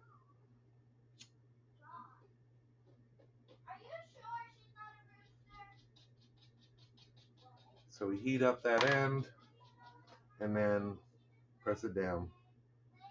And we get the best kind of rivet tops on that, while it being plastic and easier to deal with. And then once we get it in place, we can bend that to a round. So it takes a little bit of work to do this stuff, but it's so rewarding in the end when it looks like it's supposed to. And I like how tight that is. At least one of the joints should be a little bit tighter though. The reason being is that, if it's tight in one, it's at least going to not be like two pieces just rubbing. No resistance is a bad thing for action figures. So you want a little bit of resistance. And see, that is good and tight there. So it should float very well. Now, sometimes you can get by with, on these, you can get by with marking them with a marker for your lengths and stuff, and cutting it with, like those little nips that they have with the 3D printers. I don't always like doing that. These things. You can cut the plastic with that, but I don't like doing that, and I'll show you why in just a second. Because the plastic, the little model nips, these are used to get like pieces off of sprues and for the supports and everything, but I'll show you on this bad end. If you use this on the plastic and you're cutting, even if you kind of rotate as you cut and you get to a certain point and you cut through, you get a weird pinch to it, and you can bend that back, but every time you bend this stuff, you got to understand it's going to be weaker. So I don't remember these being shot in black last time. They're bronzed. Primer. They're supposed to be bronze. I know. The black was basically the primer. Yeah, but then my color's going to be different. Why? Because it's going to dry different. Well, we can hit it with the bronze. We have more. Yes, but last time, no, I'm talking about the hand part. Because I'm getting ready to base coat it. And right. Last time it was over a gray primer. Now it's going to be over black, so my color is going to look different. So I'm wondering. Oh. Well, you could always shoot the top in the gray primer. We've got it out there. You got to shoot the bottom in the bronze. I know, but it's so humid now. The paint's not gonna. It's not gonna cooperate. It's very frustrating. Just shoot it in here. Yeah, in the house. That's cool. That's a real good idea. Nobody minds, I do. Okay. So there will be no outdoor painting because of the humidity. Yeah. So it looks like painting these, base coating these is going to be. I'll take care of it in a second. A negatory. I don't know. I'll take care of it. I don't know. You have to take certain precautions with paints and humidity. It's not a good combination. So we're going to heat this up a little bit and make that edge kind of nice and flary. Gaming Life with Mark says hello. Who? It says Gaming Life with Mark. Hello, Mark. I don't know Mark marked with C, but not that mark. That's nice. Okay. So we got a nice tight joint there. That is the way I wish they all were. So. So would I make noxious fumes with styrene in my house? Yeah, that's why I said just paint. A couple of squirts. What's going to harm? So we've already got the two lit. And that's the other thing on this is that they are painted afterwards, just like the figures. They kind of painted them all together. So if a figure had an arm that was crossing over something, they didn't even care. They just painted it. I can't see who it is, but someone's saying they got to meet Julia Adams before she passed away at Monsterpalooza. Yeah, she was always great at those shows. I loved her. Her son was fantastic as well. His name was Mitchell Danton. They did a lot of their appearances together because that was his mom, so he took care of her. Such a good person. Such a good person. We've lost so many, and Rico with the last wave of passing, and like I was saying earlier, David J. Skull passing. It's not been a good few years, but Julia has an excellent film that her son did. He's actually an editor, and I think he was a stunt performer out in LA as well. He was in Star Trek, of all things. He was also in okay, there we go. We got it. He was also in Star Trek. He did a bunch of stunts for that. He's an incredible person. So the talent did not miss in that family. Oh, Matthew is saying over there that he's also a monster maker. Brother, that's what we do as well. And I don't want to say it's starting to become an endangered art, but at least with this stuff, a lot of people aren't into this kind of thing anymore. In fact, toy companies are suffering all over the place. I've seen it in my own workload, but yeah, I mean, the toy companies, Hasbro, last year they put I think it was almost 2,000 people. They fired them and or laid them off. Their quarterly sales were abysmal. So they had their time of it. Okay. So again, we will tighten up all the joints after the fact. Now it's just about assembly. But yeah, so you can see how it's going. We've got all the rivets in there. We've got the outside. They're relatively the same size, which is how they were supposed to look. So that's how they get assembled. So we just got a few more on this one, and then I've got a tray full over here that I have to do. We've got a few more minutes on here that we can be visiting with you fine people, and then we'll try to do it again real soon if you guys had a good time and you want to keep doing them. Sometimes we're working on things like this. Other times we're working on more detailed pieces. These, if you can catch our buddy Daniel Roebuck, he is one of the sweetest people in Hollywood, but he will usually have these at his table. But they are exclusive pezzes that we make for him of not only his character as Grandpa, but also Uncle Gilbert, and they are functional. They actually do work, but he puts them into beautiful boxes and they come autographed. They might even be up for sale on Monster General Store if you look at that website. But he's one of the good guys. So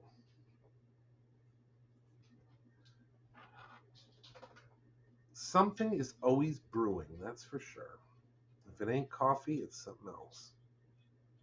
Like, we're working on a really cool project because you guys might know that I was on Face Off, so I was special effects for the most part.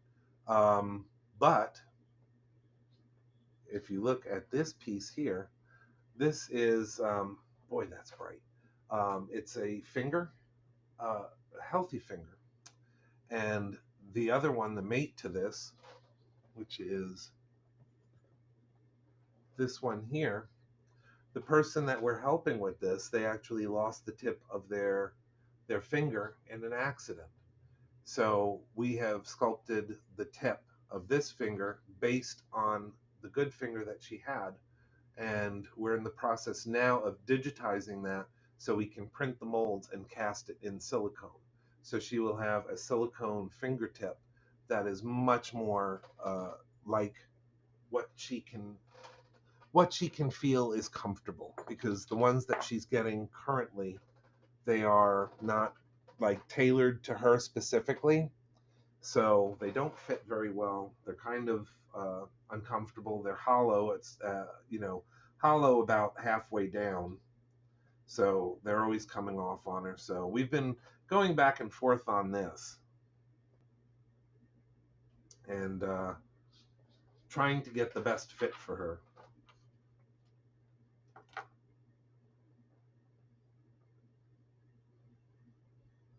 Oh, your friend was in, oh, Immortal Masks?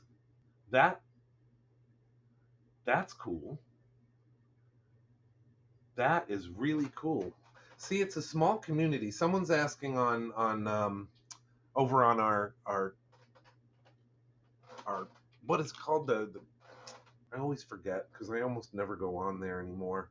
Um, but we get questions from people that are on there, and I see so many people that know someone that was on Face Off. It ran for like 13 seasons, and you can't help but have a huge group of followers in that long a period of time. And the people that were on that show have mostly gotten into, doing what they love, which is awesome. I mean, it's fantastic, but we got hit with so much stuff over the last few years, from the strikes and the pandemic and everything like that. That's kind of why we do a little bit of everything. I've done action figure toy prototypes. I have done statue prototypes. Um, a little bit of everything. Anything that I can do to just um, put food on the table. We've done some work for theme parks, Galaxy's Edge. I can't say exactly what it was that we did, but what we created is on both coasts. So it's, for me, it's been a very fulfilling life, with or without Face Off. But by and large, everyone's been pretty successful. Okay, same thing. We're going to go ahead and create our little pan head out of this. So warm it up. And I don't usually use the red part of the flame. I go all the way down to the base where it's kind of clear or bluish, and just give it a warming up. And then once you get that, that's what you get. Again, for the people that are just joining us. So we're creating a fake rivet, basically. And then we measure, make sure we've got the right length.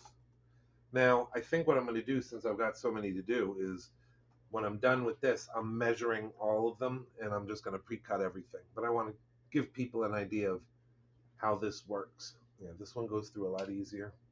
So it's going to be a rivet like that. That will be painted silver, and that way it looks just like the one from the 70s. And actually, these parts here, all of the parts that you're seeing, even though I'm going to paint them silver because I'm anal retentive, especially the ones on the arms, they're going to get coated with yellow. So it's a little bit different, but they'll be coated with yellow paint. Go down the arms, the abdomen plates here, down the legs, and then a little bit on the sides of the gills. That's how they painted them back in the day, and the same thing on the back. So they were very hastily painted, I guess you would say, to say the least. I don't know. Crazy, crazy, crazy. So that explains your tag, your name, shift this. So you do custom shift, like the shift knobs. That's cool. That is really cool. I've often thought of doing that, but I don't know the first thing about that market. So I've had people come to me and say, uh, do you do custom shift knobs? It's like, well, I can, but there are so many out there. You could probably just check it on eBay or something like that and find one that's cheaper, you know. And I talk myself out of a lot of work with people because I don't like to overcharge people. I don't like to treat them unfairly. And if I'm doing one for someone, it's going to cost them so much more than if you go to someone who has the molds already, the sculpt and everything, and they have their process down. Why reinvent the wheel? So I usually wind up referring those uh, inquiries to someone that I know does that. So now I know someone that does that personally. So that's cool. I will send some work your way as I get asked. But that's cool. See, the cool thing about our people, we said this earlier, our people are probably the most creative people. We get such a bad rap because we're into monsters and scary stuff and, gothic horror or whatever it is. But those people used to be the outcasts. In some ways, we still are. So all of those people that were kind of shunned in their community, there was always the black sheeps wearing the dark clothes and everything and hanging in scary movie theaters and stuff like that. And we grew up to be these people that we were more introspective, but we created. And now I'm so blessed that I was a nerd, that I was an outcast, because I don't think I would have this career if I wasn't the outcast. Life could have been a lot different if I was one of the popular kids. If I had stuff to do all the time and I was always, you know, sporting events and stuff like that. And instead, I was at home reading and sculpting and learning everything I could about this business. I was very fortunate, and this is not someone that most of you are going to know. His name was Bill Merkling, and he was one of my earliest mentors. Now, he was also one of those silent people that just did this stuff quietly. But Bill Merkling, he was a fine artist that lived in New York. That in itself is not the cool part. The cool part is that Bill Merkline sculpted most of the original G.I. Joes. He sculpted them. And this is a guy who took a shine to me and said, I want to help you out. Let me send you some epoxy putty. It was the first time I ever heard of it. He called it plumber seal, which there's a totally different product. Don't go to the store looking for plumber seal because that stuff never dries. But yeah, he said, I'm going to send you this stuff. It's called plumber seal, and try sculpting with that. He did all of his miniatures that way, the action figures and stuff like that. This was before of the days of pictographing where they would reduce the piece. It was done perfect, sculpted wonderfully, and that was all Bill Merkline that did the first few rounds of that. Amazing artist, and he was one of the guys that kind of took me under his wing and said, "You got to try this. You got to try this. You got to." And ultimately, he was right on the money. One of the nicest people I've ever known. I have really been blessed to know a lot of cool people in my life, and if you watch us on Monster Manor, you see just a handful of the people that I have come into contact with through my years. And I'm fortunate that they went from being people that I admired to people I could call friend. Talented bunch of people. Good bunch of people.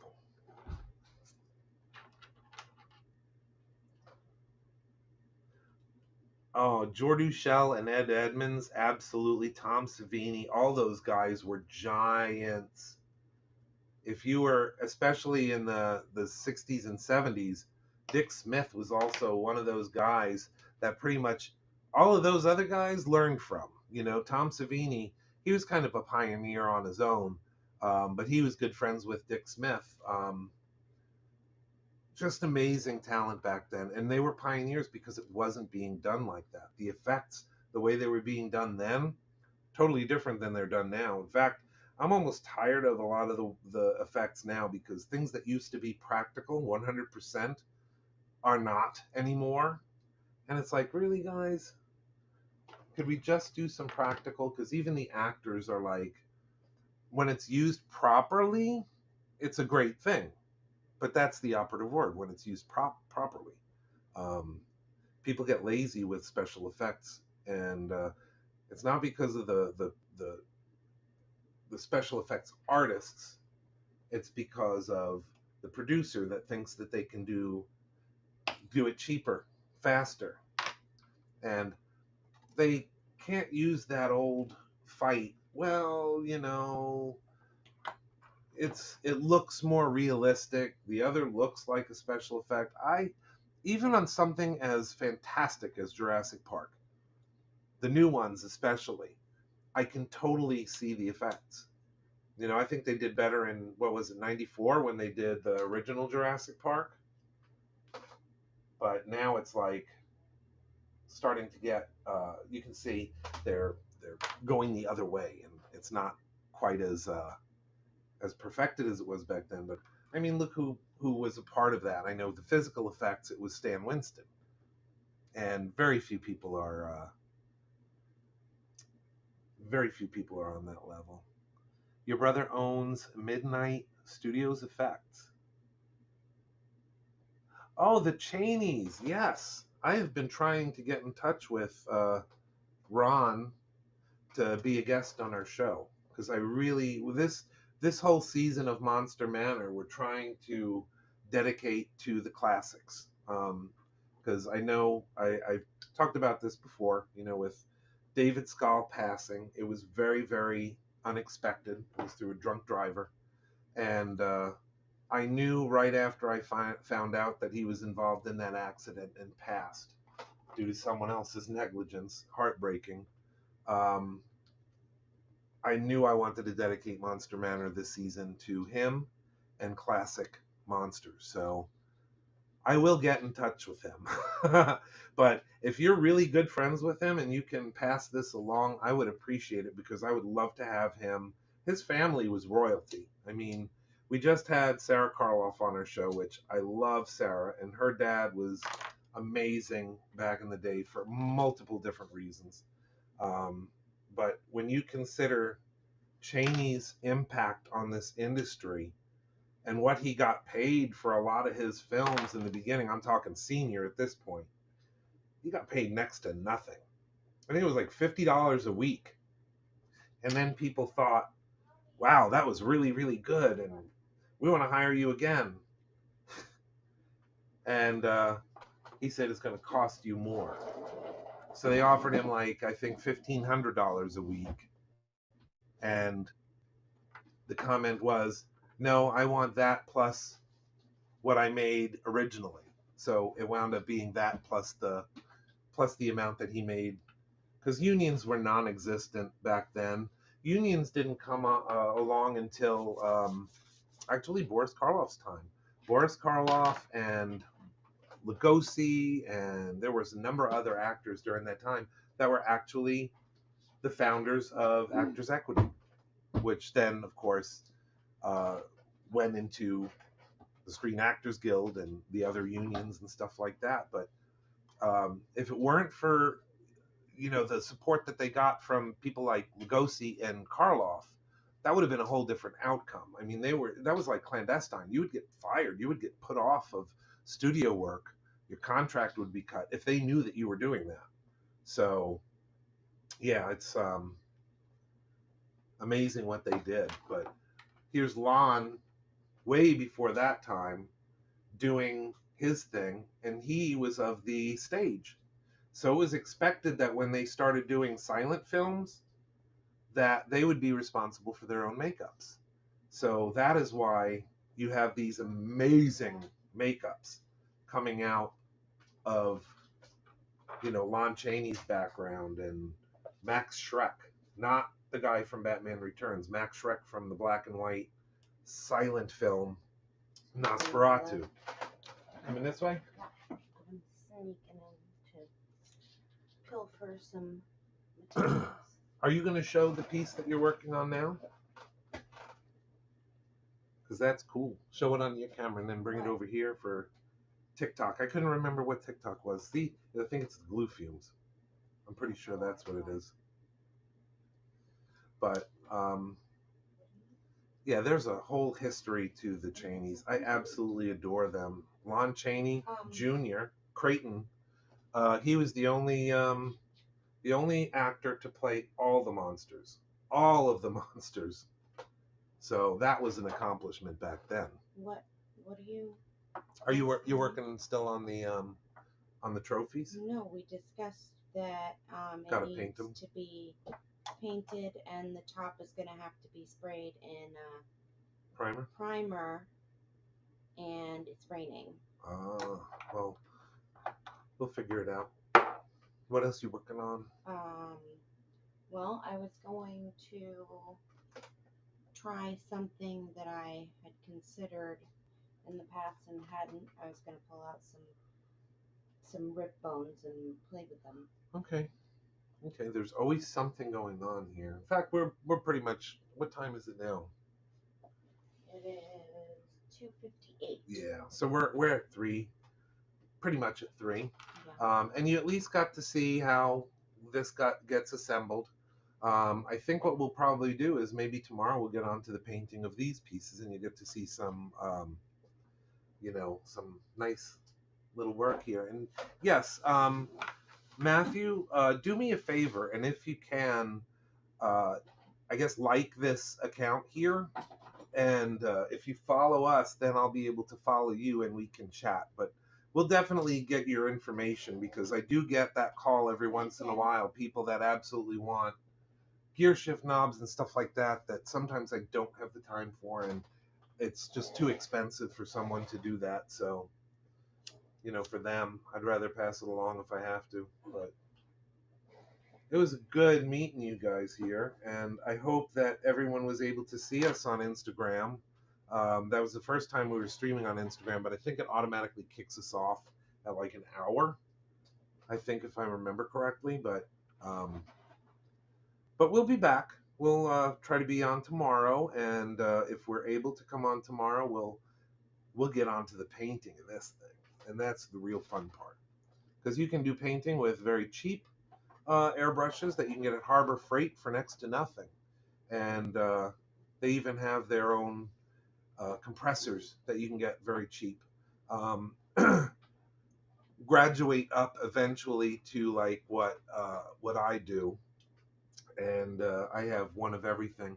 I really do love the Pache products, because they're H and VL. They're pretty much the easiest ones that you can use. They're the work horses of the industry. Tim and Tina, the distant. Yes, they found us. Those are our friends. We see them almost at every show we do. Yes, they're over here now. The Dis Divas refers to the group and the syndrome that they are fighting. I mean, that's a battle. I will let her do the explaining if she feels like, but I tell you what. My crippledness. Yes. What these women have to deal with actually everyone. I did read something that said that like most of the people that have Ehlers-Danlos, that have the worst effects of Ehlers-Danlos, which my wife has, this producer lady, that alone, it's mostly women that have that. And that there are diseases that are specific to women that men see very little occurrence. Oh, Pache is your sponsor? Yes. I was originally dealing with a gentleman. I don't think he's there anymore. I think he's been gone for a while, but his name was Passion. And I always used to say Mr. Passion, because he had a passion for airbrushes. That was the cool thing about it, is that he wanted Pache to be in front of as many people as possible. So when he contacted me, reached out and said, "Hey, can you want to sponsor?" I'm like, "Really? What do you want me to do?" And this guy, Chuck Passion, he said, you tell me what you need, and I'll put together that, bring it to the people that, the powers that be, and I will get back to you. So I went through their catalog, and I just did wish list stuff, thinking that they were going to send a couple of things, and I got 2 big boxes, and I'm like, when they showed up, I was like, literally, I was flabbergasted, because I'm like, not only were they big, but they were heavy, and I'm like, what the? So I start opening it up. It was like Christmas. It was, and they gave us a beautiful, beautiful. We still have it. This was going back 10 years, and we have one of their compressors that has been an absolute workhorse. I've taken that to the haunt with me. I have taken that to conventions. I have taken that other places because it's heavy enough to be, it's total. We have like, I think what was the record? We had like 4 different airbrushes hooked up to it, and then we still had one of the, because we put one of those 4 splitters on it, and we had those tapped out, everyone using it all at once, and we had another one that we could have put another 4 on. But that was really cool. He sent us some of the liner brushes, which weren't even airbrushes, they're just gravity brushes. Loved those. Spatter brushes. Loved those.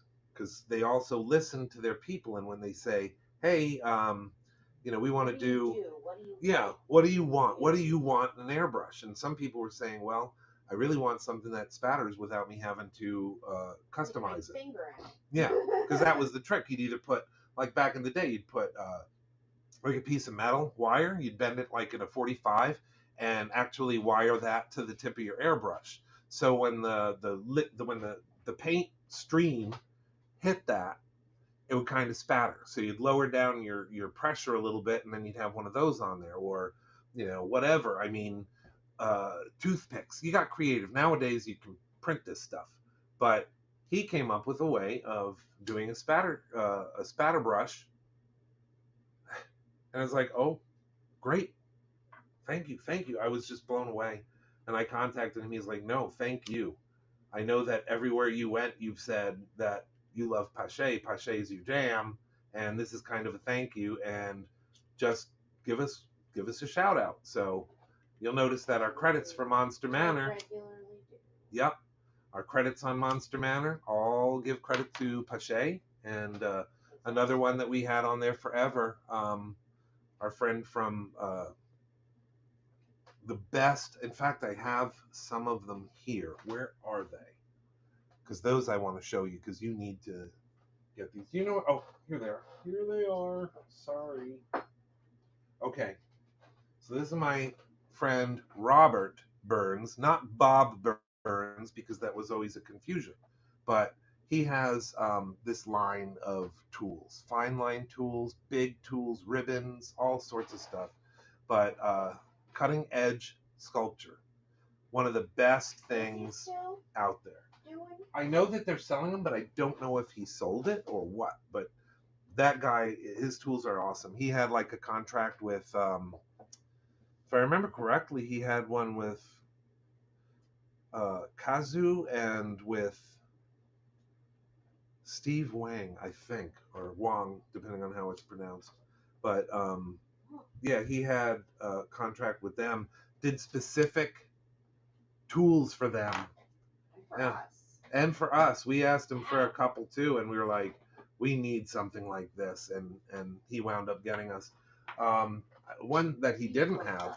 I will show you this. This is cool as hell. Okay, cutting edge. They have some tools like this. I always wind up tearing them up though.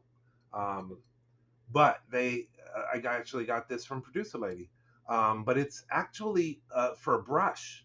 This is like what it dehairs brushes, like hair brushes. I don't know if you can see that, but it's just like a dog brush with the little angles to the comb.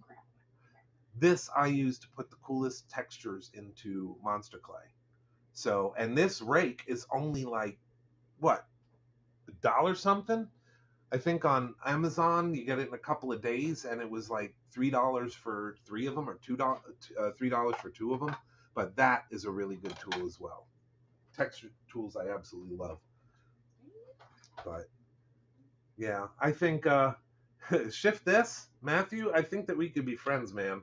We've got a lot of the same interests and running the same circles.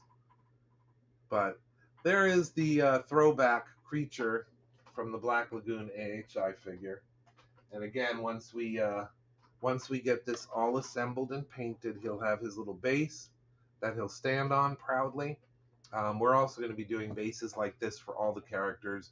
So if you want to have a little bit more sturdy way of displaying them, that you could actually have a nice little doll stand for those figures, because they're a little bit tipple-topply, you know. They're old and they were meant to be played with, and they always had that saying on the side that said something like, what was it? They would say some poses require hand support. So yeah, all support. Yes, just hold on to it. But yeah, that's him, and I'll tighten up the joints a little bit more before he gets painted.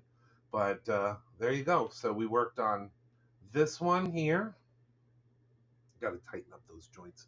And then we worked on the Pen Plaques throwback figure today, which that goes like this. It even has, this is the cool thing. You know, I told you that we made him a little bit different from the original, and we did, but it has, it's going to be weighted in this part here, and then this part is the base. So the base of the original, because you got to remember this was an aquarium aerator. So in order for it to stick into the gravel in the aquarium, it had to have these little feet. And I even sculpted these feet as close to the originals as possible, so the gravel can go under the feet, and that way when you put it into your tank, it stays put, because it gets filled with air and it's very buoyant. So it's going to be weighted, and then it's also going to be authenticated with those little feet that go on there. And I'll show you what they look like. I'll show over here first, if it will show. The light is really harsh over here. I am going to have to change that. There we go. So you can see the detail on that. And that has our logo on it. Instead of it being Pen Plaques, we affectionately call it Fen Flax, because Scott Fenster Sculpture Studio, and it's our retro Qualitoy. And for you guys over here, you can see it too. Is that coming in on that screen? Can you see what it is? No. You can't see it. Yeah. Limitations. Maybe we don't need the bright light. Let me see if we can do it without the bright light now that we're done with pretty much the work part of what we got to do. Yeah. Let's see if that's any better. Are you the producer hobo? The what? She's the producer hobo now. She is a producer hobo. And if you don't know, Hobo Baby, she gets called that because, you know, when we're filming Monster Manor and promotions and stuff like that, she's the one that's usually at the end of the day where she's dirty and looks like the kid from Mad Max, you know, just all a mess. She's But a mess in a dress, but she's our mess. Yep. So there you go. Oh, here's an unpainted base. I just did that in the green. Now I've separated out the file because we're out of the test phase. But lots of stuff going on. This is just one part of what we need. Where's that crow? This is another thing that we got going. This is a prototype, of course, but I got to show this off. This is a shoulder sitter. So let me see if I can move these out of the way so I can show both cameras. So this is a shoulder sitter. Still needs to be refined. This is the first basically the first working prototype. But yeah, it moves. It sits on your shoulder, but it moves, and then it's going to have left-right motion as well. So we got to work on a couple of details with the assembly, and it'll also be a little bit smaller because this one wound up being a little bit too tall on a person's shoulder and it kind of falls. But it's got a plate that goes between your shirt and this, And Like motion. that's how that goes together, and it's kind of neat. And we have an open mouth version, and we have a closed mouth version, and they can articulate up and down, and they can also move left and right. So we've got other beautiful collections that we're going to be adding to this. We've got brand new sculpts of cats and fantasy creatures. We've got a series of improvements that we're going to be working on that are just incredible. So look for these in the convention circuit soon. We also have some new products coming, so if you're following us, you'll get to see those as soon as they come out. Remember, we do have, if you feel like checking out our other monster offerings, you can go to monstermanor1313.com. Check out all the products that we have on there as far as links. You can go to YouTube. You can go to practically every site that we're a part of. We are part of uh, Patreon if you want to support us that way. I would prefer that you check out our Etsy though, because you actually get something for your donations, and I definitely would appreciate that. Printify, we have Printify with exclusive shirts, uh, handbags, hats, wrapping paper, all classic Shirts, inspired. Skirts, dresses. Yeah. Christina liked a couple of dresses. Yes. And we also have a cults account where we put a lot of our 3D files on for people to print on their own if they're interested. And then we have stuff that we've since had just at shows, but this is one of the examples of the things that we created and sell. But it's filled with brushes on both sides. But this is what we wanted to do with this is one side would be your paint water, the other one would be your brush holder, and you would never try to drink your paint water again, because that's always the thing. That's the big joke, that you have a cup and you have a paint water cup. You are going to drink the paint water. So this way it's kind of hard to notice that. So yeah, you're not going to miss drinking this. So we have all sorts of stuff like that available. We always take custom orders and that sort of thing if we're available for it. So that's about it. So any other questions before we say adieu for the day? And we'll have a whole bunch of new stuff tomorrow. I appreciate those that came and hung with us for a little while. Tell your friends if you can. We would love to have more people watching and following. We have so many cool shows on our YouTube channel, but we can't break like 600 people for some reason. But we have guests like William Crane, the director of Blackula, Dan Roebuck from the New Munsters and the Rob Zombie films. We've had Douglas Tate, who played Jason and Michael Myers in 2 different movies, like legit movies. He was one of the stunt performers. So we have so many guests, and it's like nobody's seeing us on YouTube. We were on Tingler television, but we've since, moved away from that. We're looking for another home. Probably Monster TV or something like that, but we're looking at expanding our brand a little bit, so you guys can be a part of that. But let me see, request box. I don't know what that is. I don't know what that is. You'll have to tell me again, Matt. I'm not sure what request box is.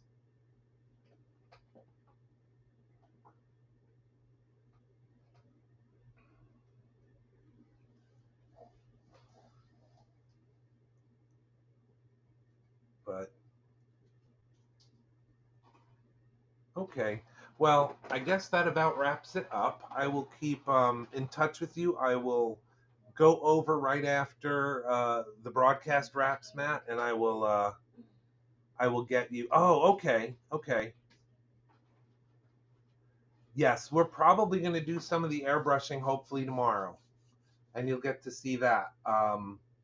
We're going to probably be using enamels on that, which is a little trick on with the airbrush, because you got to definitely clean it out. Alcohol paints are by far the easiest, but yeah, you don't want to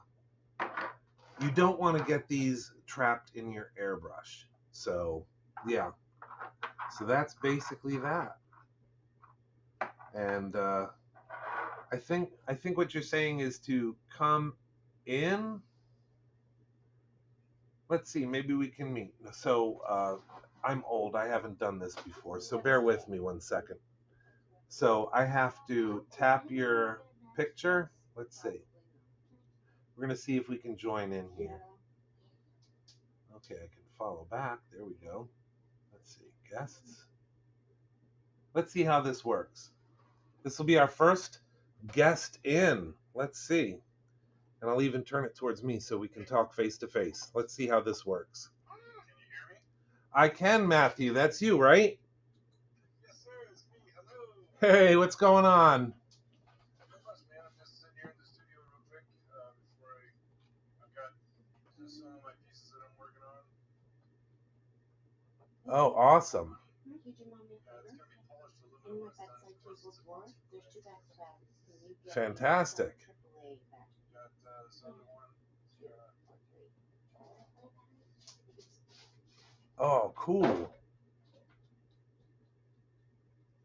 He's pretty awesome. Now, is that a hood ornament or is that one of the shift knobs? This can be a hood ornament. Oh, wow. Awesome. Awesome work, man. Yeah, so I appreciate it. Then we got the clown. This is a shift topper. I'm gonna do a whole hood of the truck like this, but I did a small one first. Oh, nice. There's just something about those twisted clowns. The cool feature about this is once I mold it in silicone and whatnot, I'm gonna put a magnet in his nose so his nose can come off. Oh, nice. So if they don't want the nose on, they can take the nose off and then the magnet goes right back on. Oh, that's awesome. The nose can come back on, yeah. But yeah, no, I actually, it's kind of ironic that you brought up the Cheneys because they're really close friends. They're family to us. So, Yeah. I've stayed at their home. I've been with them for many years. Yeah. Oh, by the way, shout out if you don't know, with Bella Lugosi, they're close friends too. And Sarah, they all know me really well. Bella Lugosi has a wine company now, and if you don't know, make sure you go grab some of his wine. Um, they have so many. The names of them are amazing. Yeah. First of all, of the different types of wine that he puts out. Yeah. They're all great. And this is my monster, of course, is my rendition of him. Oh, nice. Of course, he's not Frankenstein. He's the monster. Everybody Yep. thinks that he's Frankenstein, but he's realistically the monster of Frankenstein. Oh, that's So, cool. Sarah I wish- loves Got him. the coffee. I wish everyone else could see this because we're streaming on Facebook as well. So we'll have to just It's okay. take a break from Face Off and go or Facebook and go over here to TikTok because this is awesome. Yeah, so Sarah loves him, and the rule with Sarah is you can sculpt the monster all day long. You can't sculpt his bolts. The bolts cannot be part of the Yeah. sculpture. They have to be added on. So, but she herself gave us the thumbs up. She approved it. She said that yes, you can sell him, and if anybody says anything, I'll go directly to the horse. Yes.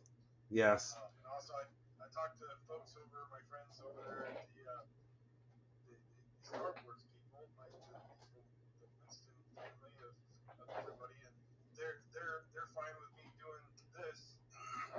So, Oh, as long wow. as I didn't do the original voice box, so I went ahead and put a cancer symbol in there for folks.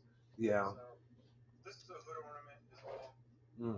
We got lots of cool things, lots of sculptures going on. This is a shift topper, my rooster. Oh boy. They all look kind of.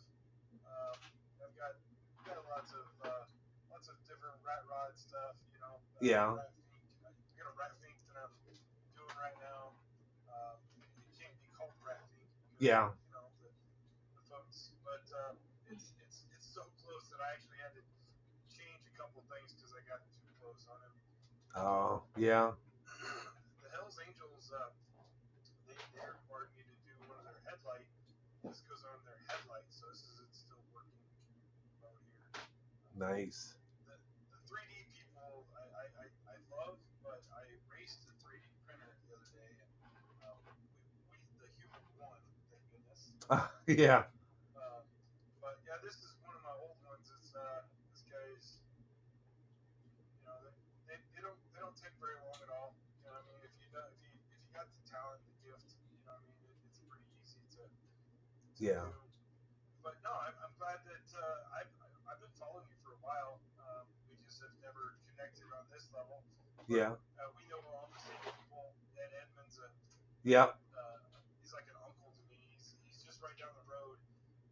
So I'm in Colorado. Oh, lucky. Yeah. So it's nice to just go over to Distortions and be like, hey guys, what's going on? Yeah. You need a hand with something, you know? So I really wish that they would bring back making monsters Yes. on the show again. Yep. You know, that was really cool for people because I think it's kind of ever since the 3D printer come out, it seems like everybody is a sculptor now, and realistically, that's really not a sculptor. It's just you're sitting there watching a program. So Yeah. you know, Stan Winston, you know, rest his soul.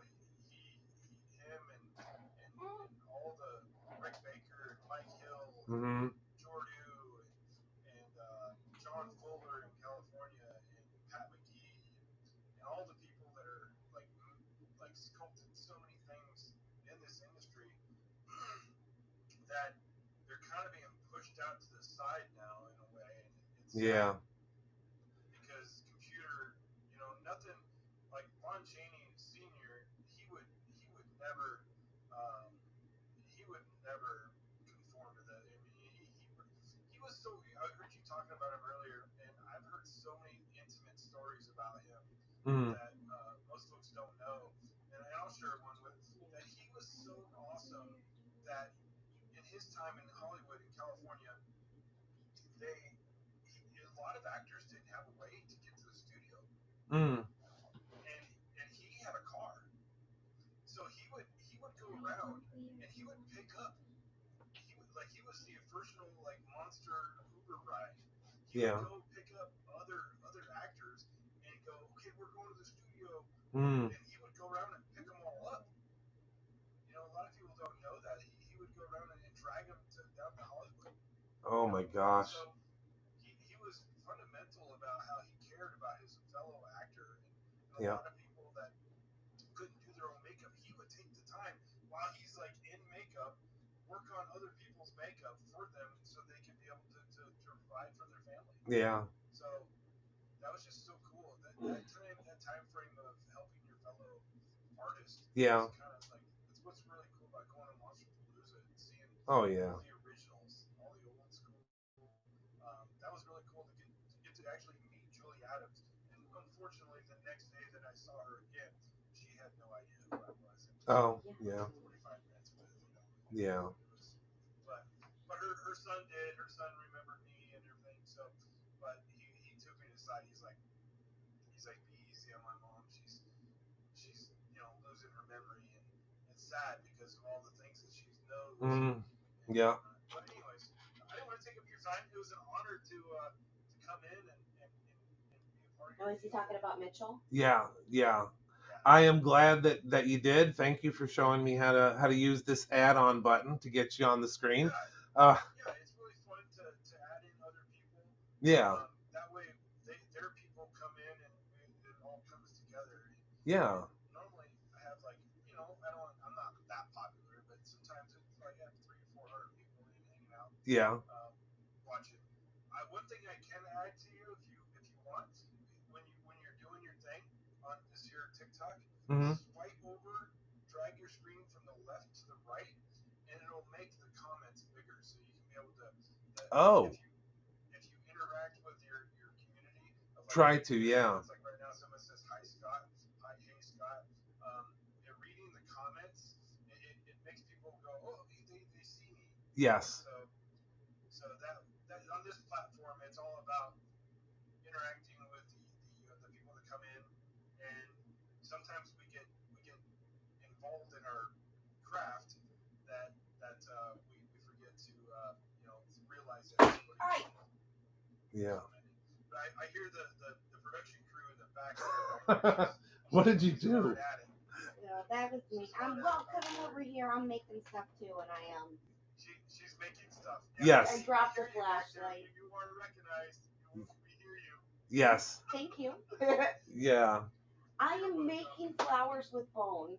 Flowers with bones. Okay. Maybe what I'll do is since we can see on the Facebook, and I think it's the Facebook and Instagram, I think, cut off, but I'm going to try to take this out and see if I can bring TikTok so everyone can see this. We got the production crew back there next to us, but she's hard at it. Look at her. There she is. So I made these flower petals out of bones, and I'm gonna make them into actual flowers with, So those are, other for those that makeup. don't know, they're snake ribs. Yeah, they look like petals. Yeah, Yeah. that's the plan. I'm gonna make like little lotuses or something. I don't know. Well, I think you're on. I producer lady that Yes. Yes. That's our I their got little here, producer lady. These are around, but these are little candle holders that I just on the lamp. Being bigger. she's trying to make you a bigger image. Oh, there you are. Oh, there we go. Oh, he's our people. Look at that. Ah, nice. Yeah, I'm definitely your people. I love it, man. See, he makes ugly clowns like me. Yep. We got lots. These are my newest ones. These are the new guys. Ugly. I love ugly things. That's right here with me. Shut up. Oh, he's cute. I love it. But they screw on how they work is like all the rat rods in semi trucks or Uh, they screw on with this attachment here and they set it up like that. So you don't actually shift. You don't actually shift from here. All your high low and thing down here. These just set up higher. So they can show off kind of like Mm-hmm. top. So people can see like, oh yeah, look how cool custom that guy's shit. that's pretty So cool. that's where it came from. Yeah. That's cool. All kinds of them. So we've got over 50 designs now. So new ones coming out all the time. Oh, nice. But anyways, guys, I love you guys. You guys are awesome, and I can't wait for you guys to have your Monster Banner show again. Yep. No, I matched these two up, sweetheart. That wasn't you. Yep. Our first guest is going to be Sarah, and we're hoping to do, yes, for this season 3, Sarah's going to be on, our first guest. We already recorded. It's almost a 2-hour show. She's on for an hour and a half of it. So, awesome lady. And then we just need more classics. So if you could talk to your buddies and see if they like to be on.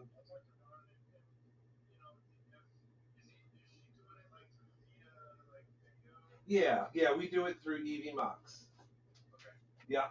So. I actually just talked to him a little bit ago. I'll call him back.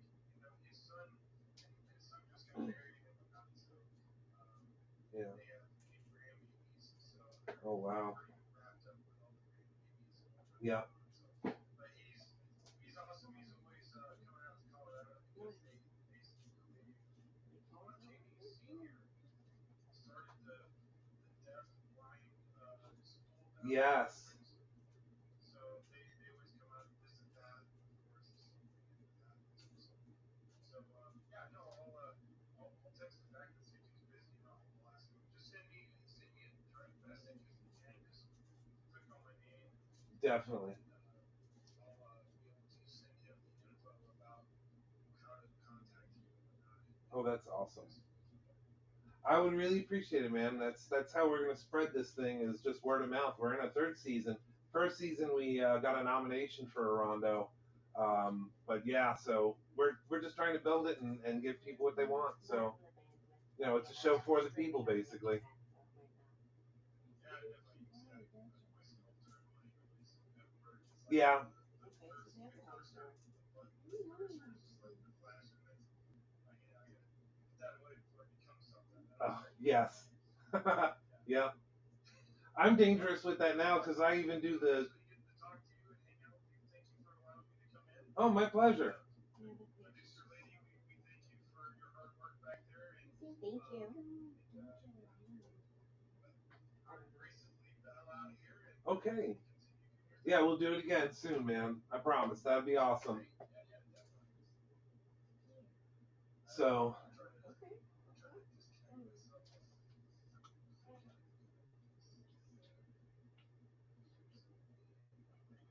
Alright, this is funny. okay. Okay, so that was a learning experience, but we got to talk to now hopefully a good friend of ours. That we have so much in common. That's the thing is that when you were a monster kid, you grow up in that environment, and it kind of permeates into all facets. So when you see someone like you, it's like, hey, I know this guy, even though You can You maybe- you can pick your own Yes. people out of a crowd. The Yes. gray beard guys. yep. And for those that were saying, hello and hey, thank you guys for all joining. It was cool getting to see the names because it's been a while since we've been on, and now I know that I can also make your messages larger, so that will help when I'm sculpting. To everyone that joined us today, I know it's kind of a weird time for us. It's during the day and during the week, but thank you for joining us. Hit the follow button if you want to see more content like this. We're always doing something. That's that's our one to do list pile in here, and it's got a little bit of everything, from scan pieces to all sorts of stuff to even personal projects that I just haven't had time to get to. But eventually we will. But even stuff like this to show that I do more than just monsters. I've even got like the cutie stuff. But that's for another project. But yeah, all sorts of stuff. So if you're interested in that, please feel free to follow us and check us out next time. And we're going to get back to some of this other stuff after a short break. But thank you guys for joining. We will see you next time.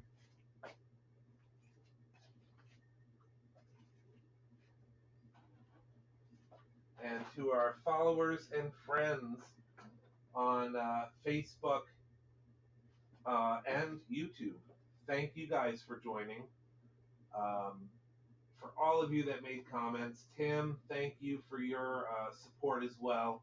I pray for you daily, man. I hope you're doing well, and you and Christine are going to be fine. Kissy I think face. we're all going through stuff nowadays, and the best thing we can do is at least know that we're not crazy, know that we're not alone, and I just love you guys. So thank you all for popping in. Gaming Life with Mark, hello. Atten, I don't know what you needed the name of a car, but let's just say Steve. And Phil Kelton, he's our buddy and partner on a lot of the stuff we do with the scanning and the wildlife skulls, everything else like that. If you go through the list and you can see them, there are a lot of people in here that you probably want to follow and see what they do. So I encourage that with our friends. So yeah, we're all crazy. We're all crazy here, Tim, and that's the good thing. The crazy people don't bother me. It's the normies. The normal people bother me. They scare me. But anyway, thank you guys for joining. We're going to try to do this more often, possibly even tomorrow. Like I said, we got to just get through this first stage of the project, and then we're going to do some nice airbrush painting and show you how that works. So thank you guys so much. We will talk to you very soon. We're 2 hours and 34 minutes in. I think we did okay. So y'all have a good day, and we'll see you next time here on Monster Manor Studio.